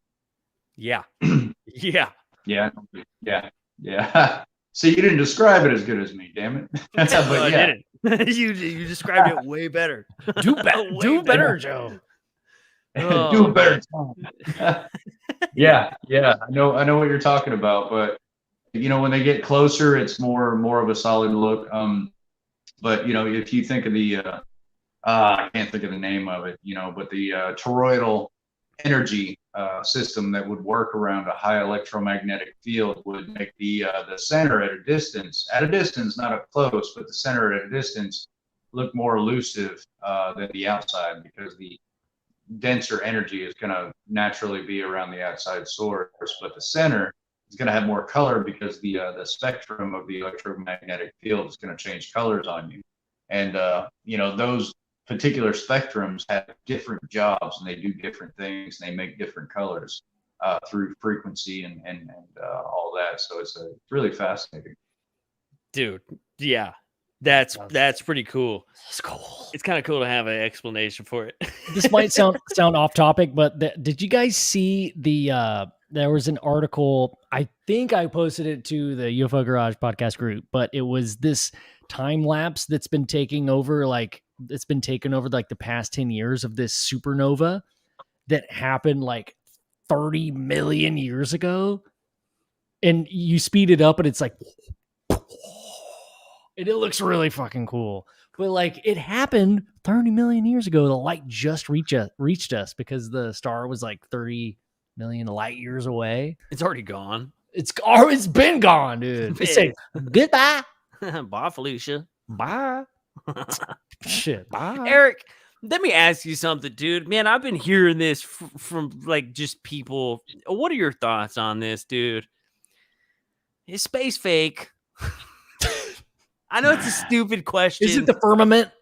Dude, I don't believe space is fake at all. But like, dude, it's just something that's been popping up more and more and more. I figured if anybody would have some kind of reasonable answer, even if you do think it's fake, it'd be you. So I figured I'd ask you that question, which is not the question I was going to ask earlier, and I forgot, even though I promised I wouldn't. The CIA has a possum, well, we call them that South, excuse my language, but shit-eating grin every time they create one of these disinformation campaigns about the earth being flat, or come up with all these things, especially ufology, fake crashes, take this, take that. And, essentially it's to build up your excitement, just to let you down. It's a good way to do that. So when the Eric Mitchell story comes out, it's a build up and then it's a letdown again. I'm sure it's going to be attacked plenty of times. And that's the, that's the disinformation. That's how, all these campaigns are in the CIA. That's how they control, all the information, so is space real? I mean, look, I literally love Dr. Edgar Mitchell. I looked up to him. I loved him. He was involved in a lot of things he'll never talk about to anybody. Even if he was alive today, he wouldn't talk these things. But we had our scotch and we had our conversations. One big thing, and I'm going to get in trouble for this right now. I mean, people are going to throw rocks at me. let's watch this in action. I will get attacked sometime tonight and probably for weeks after.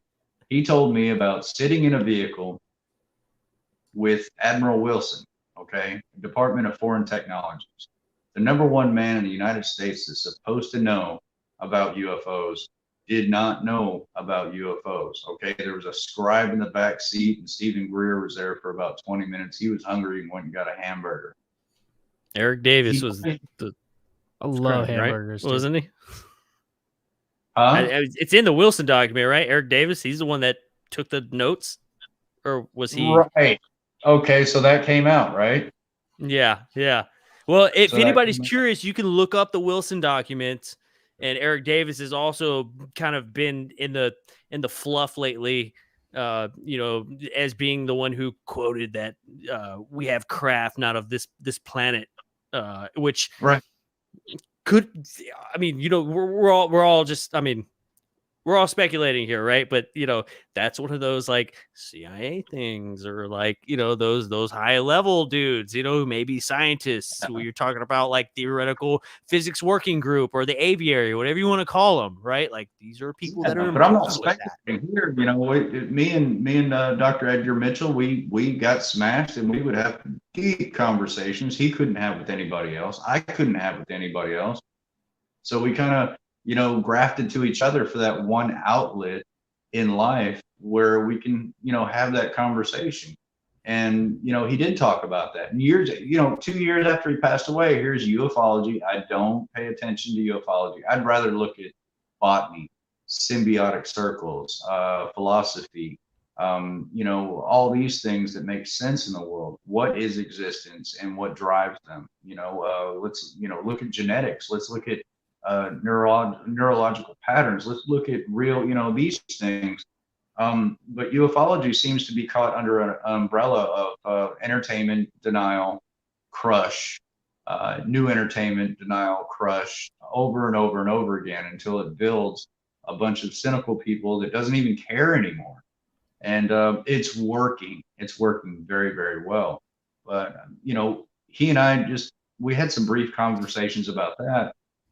Not because I was interested. I was not interested with him speaking with Admiral Wilson or someone writing down, you know, the information.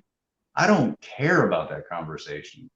But, you know, if I got drawn into ufology, I'd be attacked in every different, you know, manner possible, and this and that and blah, blah, blah.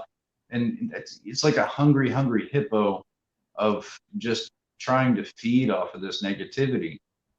But I do know we had several conversations. It did happen. It didn't happen in a skiff. It happened in a vehicle. They sat down, they had this conversation, they left the vehicle, it was over. But what they were saying and talking about was true. It did happen. But like, I have so many people asking me, like, you know, Dr. Edgar Mitchell, blah, blah, blah, blah, you know, just being scolded, like, slow down. He was a friend. I lost him, you know, ease up, man. It hurts my heart every time I hear Rocket Man on the freaking radio. You know, I lost somebody I really cared about, you know, and when you're somebody like me in the world, I just get attacked. You know, it's like, you think I'm going to run off and date? You think I'm going to have a decent relationship with someone that actually cares about me, that is willing to put up with the crap that I have to deal with? You know, the sacrifice that I have dealt with, to tell the truth, it doesn't matter if I make $1 billion. It'll never come back to me what I've lost. And, you know, money, the hell with it. It comes and goes. I'm not out for money. I'm not out for fame. I hate the camera. But, you know, for people to attack my friend that is dead, you know, for being a liar, man, I can't stand for that. Yeah, it's bullshit. You know, I really can't. You know, to say this man didn't do the things he did after him waiting for his wife to go to bed and him waiting to get plastered, and he, you know, hid that from everybody just so those feelings can come out to someone that understood. And he's going to sit there and cry to me and lie to me about that space mission? No, guys, no. Those feelings came out. Those were real. And if you can't recognize that, man, put your heart back in your chest and do something with it, with your life. Because, you know, if you can't recognize that kind of thing, you're lost. Your feelers are burned off your little head because you don't know. You got to get back to the truth. Stop being socially engineered by all these people that want you to believe things, man. Use your heart and find the truth for yourself, because it is out there. But BS is overabundant.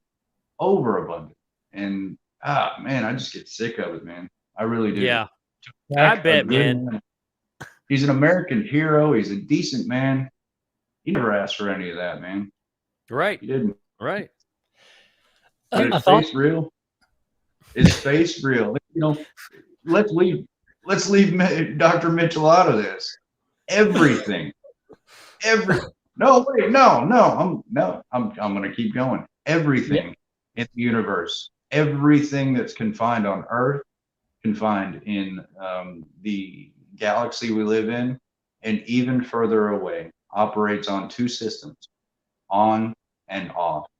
As I'm speaking to you, the space in between my speaking defines my speaking, just like space defines that there is no space when there's Earth there.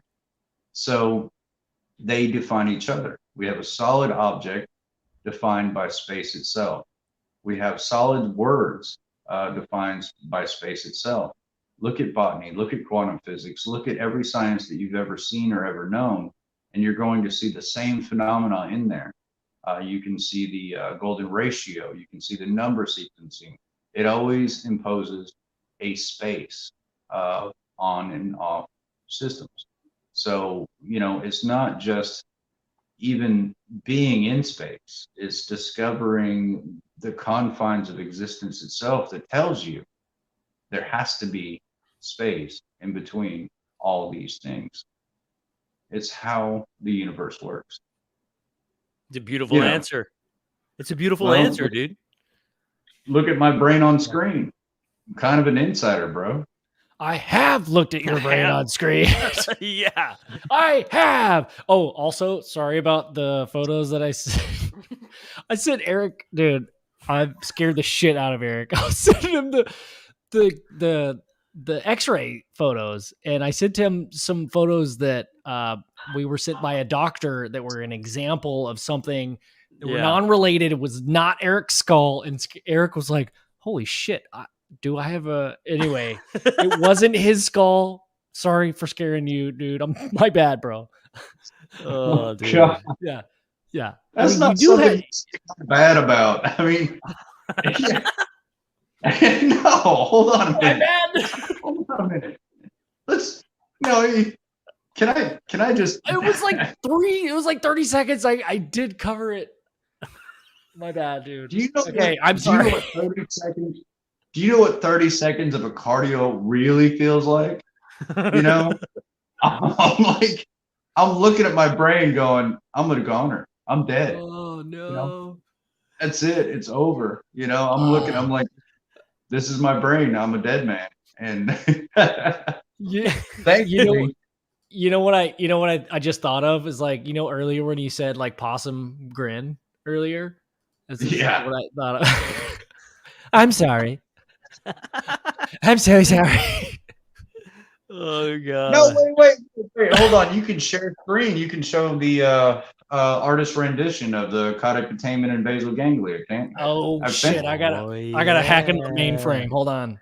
Enhance. Yeah. Hey man, guys have to see this. So if you walk it, and 2% of people that talk about alien abductions and what happened to me and this and that, they're actually full of it. 2%. That's what I find. And it is contributed to two types of mental illness. That's going to be number one, of course, schizophrenia, and number two, borderline personality disorder. I have found no other disorder that will cohere itself to this subject. But I've also worked with a psychiatrist and everything like that when it comes to this situation. So here we go. So you see the dull side, that is literally the common folk, the everyday person running around, buying groceries, football, honey boo boo, all that stuff. Now you see the crest. Sorry, I'm opening up in a different window. Sorry. Yeah. Sorry, Yeah. I didn't My mean to pussy- pull up the possum. yeah. Oh shit! All right, hold on 1 second. 1 second, dude. My bad. You got your new ID up there? Yep, dude. If that happens we're- again, I'm gonna be so pissed. Oh, we were doing such a great job. I know. I know. Hold on. Hey, bullshit for a second. Let me pull it up. Sorry. Just click All the right. same button you clicked the second ago. So No, I'm gonna save So- it and open it as an actual photo Okay. instead of yeah, opening- so we just saw this like Faraday cage coming off this human mind between the caudiputamen and basal ganglia, and this is like a movie antenna, like a radio receiver. You know, the biggest argument right now of consciousness with PhDs, the smartest minds in the world, is consciousness obtained within the mind, created and produced by the mind, or is it received from somewhere else? It's a great argument. But what we're seeing here is that it's both. It is literally both. The regular consciousness is just normal, everyday person, and then you see the experiencer. Which one would you hire to work at your brokerage firm? You know, which one would you literally say, I need you to take over, you know, this position, and our company will be financially okay? Because what this thing does is it fires up and intuitively tells you the right answer 100% of the time, where the average brain does have this stitching, but it has none of the veracity that you're going to find in the quintessential experiencer. So yeah, man, thanks for pulling that up. It really shows the incredible difference. So next time you want to call someone crazy after having these experiences, keep for lack of better words, and I'll grin, keep that in mind. Keep that in mind. And I want to pull up my possum image really quick. Oh, that's not a possum image. Okay, that's me. Dang it. All right, I lost it. All right, I'm going to show my license in 3, 2, 1. Oh God. Man. Yeah, so that's a powerful visualization of this thing, man. It's something that I feel like we're just scratching the surface of understanding all this stuff, you know? Yeah. I would. So what's the yeah academically, sorry, what, like I guess my question was like, what's the end? I can think of a couple of really awesome end goals, but just to kind of close out the podcast, because we're kind of ending getting towards the end there, or here, but like what's an awesome scenario we can end up with this information for humanity? I guess the future of humanity, knowing this information. well, for humanity, we are literally looking at the most evolved minds in the world, the most evolved minds on the planet. And what's stopping them from flourishing in our ecosystem is a social stigma built by corporations that want, control over all these things.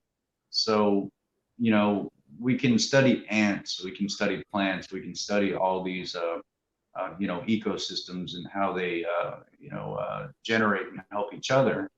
But we at the top of the food chain, or so as we thought, there is a particular mind that needs to be acknowledged and help spread and grow.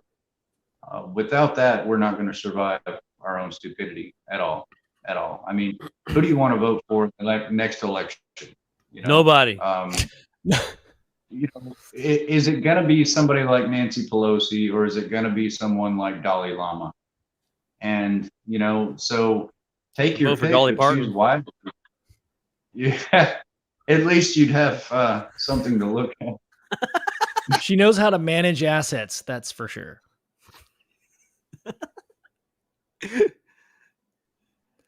Sorry, Eric. We just ruined your beautiful answer. Yeah. Way to take. It's the most serious point in the world. And are under the case study. We are sexually attracted to each other. We are intellectually attracted to each other, and we do not even need to speak of experiences. We are like natural selection. We're drawn to each other. You put two of us in a room, 30 people that are just regular, and we gravitate toward each other immediately, and dating starts to begin. So it does, seem to pertain to a natural selection. And on a personal note, wow, yes, sir. Yes, sir. I'm not going to go further into that. No. I love it, man. I'm sorry. Sometimes our jokes are ill-timed. Eric, you're on our show. We're good. We're great friends. And for you guys that are actually here on the show trying to, find information, like maybe the show did give you some stuff, but man, this documentary, I hope that we're going to be able to, we're not like joking in this documentary. Like it's totally it's zero jokes. It's totally off brand from UFO Garage because we're not fucking, we're not silly. And it's like, it's actually very different than what we normally do, man. And we're actually trying to get this information out there. And man, I'm just so happy that you picked us to help you with this. And like you said earlier, Eric, it's not about money or fame or anything like that. It's literally just get this stuff out there. Like that's the whole point. Like that's it, dude. Like that would be cool if we could do that. Oh, I think he's. Guys, hey, well, I'm going away. Well, you just froze through that whole thing, dude. Sorry.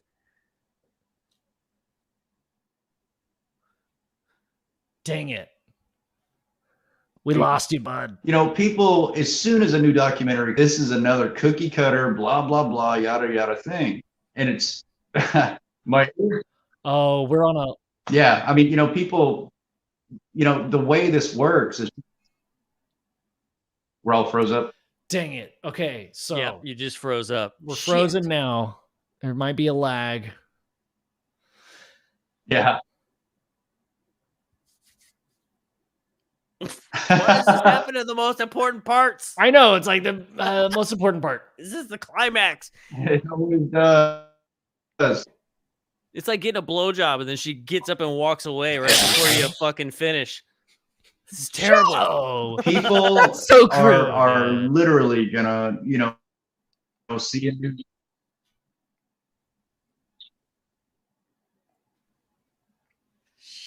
Shit, man. Eric, we're losing you, bud. Freezing so bad right now. We're freezing real bad. Internet connection is bad. Let's see. Can we what can we do? Want to show the trailer? Eric, hey, I'm gonna try to join. I know we're running low on time, but I want you to have some final words. So I'm gonna remove you and try to join back in if you can hear me. Okay. Hopefully he heard me. Okay. Trying to come back in. Maybe let's show it after because it's yeah, we'll show it after Eric leaves. It would kind of be like our little closer. Okay, cool. Let's do that. Well, while I find the StreamYard link and invite, and here we go. That's filling up some time. Me explaining what I'm doing. We are so professional. Manscaped. My balls are so slick. How about like, dude, I'm like trying to show some brain stuff and then like, here's a photo of me. How'd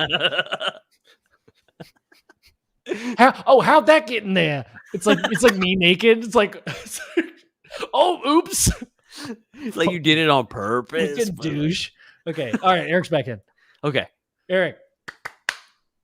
Hey, I got booted off. Okay, well, we're back. You were free. You were frozen, so I figured maybe we try again, and because we got to get your last words, brother. Yeah. Well, I mean, a lot of people are gonna fall under the social engineering of here's another, I don't know, documentary that's going to say the same stuff over and over and over again. And I'm sick of it. I'm not going to watch it. So they immediately just turn down, and it's worked for so many years. And yeah, there's a lot of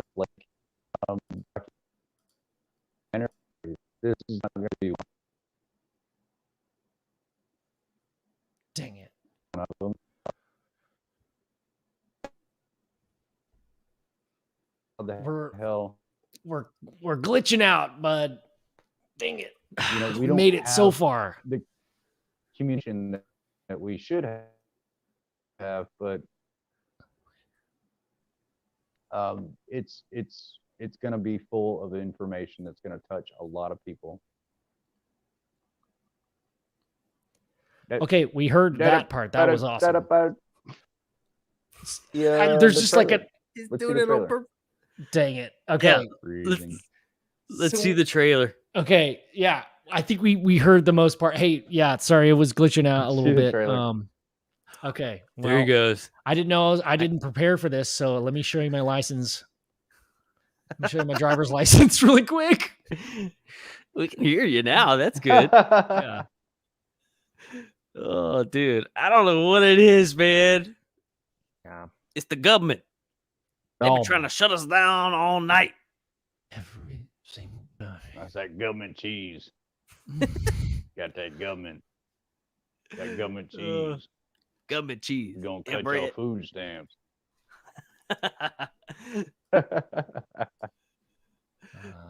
Okay, hacking the mainframe here. Ben's looking through the entire world's internet right now. Okay, here we go. All right, let's see if I can pull this off. Ladies and gentlemans. I think you can, dude. I believe in you. Hold on. Everybody give me some positive energy here. And I'm about to kick you in your ass if you don't hurry up, dude. While I show you my driver's license and 4K resolution. Positive ass kicking. Yeah. That's what my coach used to say. There's a positive ass foot in your ass. I've had too much Kool-Aid. So ass. All right, so I've got to do it in Chrome because it can only be Chrome. They can share the audio. Share audio tab. Yes. Okay. Share audio. Okay. Oh, you're one of them Safari people, right? Fucking hell. No, I'm not. But I just don't want to show my all my like quick tabs and all that stuff. It's like it says income and like Chrome and StreamYard don't get along. All right, hold on, dude. I'm almost there, dude. You're good, man. You're almost there. I'm hacking in the mainframe. I mean, everybody's still still in the hanging out, Declaration of Independence. You feel it? I did it. Hell yeah! Shit! Here it comes. In 3, 2. Okay, how do I make that the only thing we see? There we go.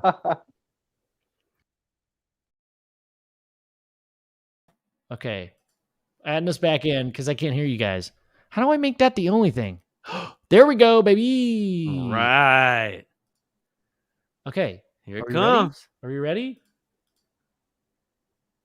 And play. I'm kidding. I was faking like I froze. Okay.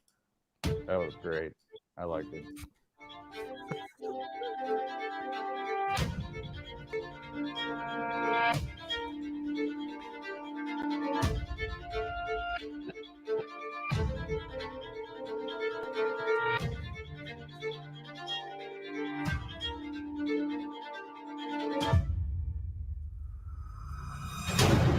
How do you even register the fact that this kind of thing is going on? Your brain puts it, if you're a healthy person, your brain puts it into denial. 2 billion Earth-like planets out there. The chances of having humanoids with advanced technology far beyond ours, I would be willing to bet 100%. I mean, anyone watching this, you have experiences. If you have ET experiences, you're not alone. Knowing that it happened, you're at war with yourself all the time. You're so far advanced that this stuff that we do doesn't really have any place in your existence. And has nothing to do with math or science. It's everything to do with consciousness.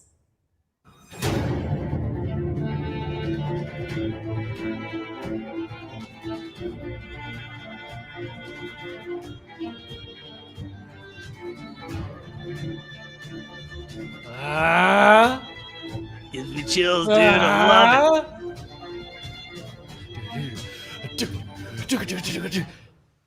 It's actually my pug playing the drums in that track. I like it, man. I like it. It took a long time to train her to do that. That's fucking great. So Good, man. It's great. I'm so excited for this, man. And I know that, you hate the camera, and this is not at all like, you didn't ever plan for this to happen. And it literally is something. But I think the most important thing that you've ever said about this whole thing, man, is the fact that, like, you said it earlier in the show, if something ever happened to you or your investigator, the story would never be told. And there's such a stigma about people telling their stories, for the whole limelight of things. But I'm ready to cross the bridge of that being full of shit, because now people's minds are starting to change and they want to hear these stories.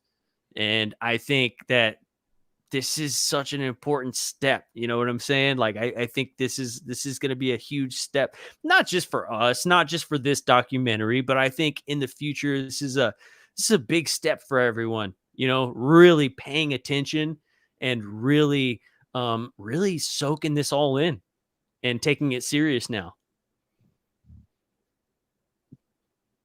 Yeah. I mean, can you guys hear me okay? Yeah. You're good. All right. Yeah, it's absolutely. I mean, we could joke around and have a good time. We always do. But when it comes down to the serious stuff, I mean, I still want to joke around. It's gallows disorder. Look at Robin Williams. Look at all the people that have suffered for such a long time. And the only light they can share inside of them is the humor they have to deal with it. Now, let's go ahead and light a match and say, okay, there's not enough science. I've seen these jerks say there's not enough science behind it. Okay, so what I do essentially is the same thing a science does with microbes. I can't see microbes, damn it. I don't have a good enough piece of equipment. So I'm going to drop a little acid down and I'm going to study the gases that come off of that. And those gases seem to be the same thing every time. So I know I'm dealing with the same thing every time. That's what happens when experiencers call me. And until philosophy, psychology, sociology, and everybody gets off their ass and does their job, especially the DOD, they're not going to know what they're looking for. They can't find it unless they drop some acid on it. They're not going to be able to see the symptoms and dig deep enough into the quintessential experiencer to find out what they're suffering from. They will not show you. They will never show you until they're comfortable enough to open up and access that part of their brains and show it to you. It's a comfortable thing. You have to be comfortable enough to do it. And that's why I work with all these people, so they can feel like they're not alone. They think they're alone in all this, but they're not. And essentially, yeah, this project that we're doing has a lot to do with me, but it's not just me. It's all of us. And if all of this reaches the millions of people instead of me doing it day by day, hour by hour, and getting thinner and thinner, maybe I can rest a little bit. Maybe I can watch a television show or get a hobby, whatever that means. But it's a powerful thing, and it's not a cookie cutter documentary. It is a heart that needs to hit home, and you guys have surpassed my expectations with any of that. Yeah, we told you we would show up with an iPhone or two, and then we showed up with kind of surpassed our own expectations. Honestly, man, we're so excited about this. Yeah, you guys showed up with a $10,000 camera that said electromagnetic field disturbance. That's what you showed up with. That's all Nico, man. Nico really made this thing like top-notch quality. Our buddy and director Nico, he really just did. He took this idea, he believed in you and your story, and me and Joe, and just like, he wanted to be a part of this. Yeah, thank you. Yeah, what we're trying to do. It's like, dude, everybody's got a project, right? But like, man, this has been like, it's been a roller coaster, I'll be honest. But holy crap, man, I have never been more like proud of something that I've been a part of ever, honestly. Like, I'm so excited. about this, dude. I'm stoked. You guys have blown my mind. You really have, and I hope to do it back. And I promise you, I will.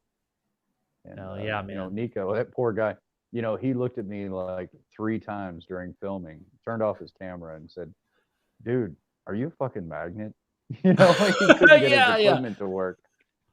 Yeah. You know, but you know, that's the kind of thing. That is the very kind of thing that happens to experiencers. You get around electronics, and it's like everything goes haywire, and especially when you're going through these emotions. So you know, it's a very important thing to note. You know, any experiencer that's listening, shout out, guys. I mean, you know what I'm talking about. You know, there's no BS to it. But electronics, I mean, look, we've already talked about 30 hertz instead of 7. You know, you're already beaming at more electricity than the average human being. So it's bound to happen. The science is coming through. Be strong with yourself. Meet other people like yourself, man. And the world's going to change, not by a bunch of, you know, sociopathic, narcissistic people that want to own the world, but people that are chosen by a vibration and frequency at 7.38 hertz through your own DNA, chosen by God knows what, to make you an empath, to make you open to being contacted. Yeah. Well, hey man, we gotta wrap up the show tonight, dude. But Eric, man, thank you so much for hanging out with us tonight, man. You kind of saved love in the chats, dude. Yeah, a lot of love, man. Coming through, man, and thanks for saving our butts. I know Michael, we want to get his story on, so we'll have to reschedule. Yes. But appreciate you coming in early, brother. Yeah, we gotta have Mike on there, man. He's, you know, the first time I met him, he couldn't even speak, you know, and this man he's incredible. You know, you've got to speak to him. You've got to really dig into him. I want to be on the show with, you know, just to kind of dig with him, you know, because he's opening up and he's learning his own, man. And I can't say much right now, but there's things in the future that will, you know, kind of put the spotlight on him. But you guys have an awesome night, man. I did. Thanks for hanging out. But, dude, it's man, it's great catching up with you, bro. It's been a while, and every time we feel like every time we talk, we're like, hey, let's do this thing that we have to. Come on! So it's good to just chill. Yeah, absolutely. Well, scientifically speaking, in the future of all of what we're doing, it's gonna kick ass. Yes, sir. It is. Yes, sir. We're gonna party hard. That's a great way to end it. Scientifically, it's gonna kick ass. What we're doing. I love it, dude. Hell yeah, man. All right, Eric. Well, hey, we'll talk to you soon, brother. Love you, man. All right, love you guys. Take care. Peace, bro. Love you. Bye, dude. Turned out to be quite the banger tonight, dude. It turned out to be very bangery. Yeah, it did, man. That was awesome. Bangers. Man, I mean, yeah, dude. I love Eric's story. I love Eric, man. He's a great dude. Yeah. And I'm super excited about everything that's happening. I mean, the just you know, the stuff that he has to say, man, I think is important, and I'm excited to just help him share his message with everybody. Yeah, it's like the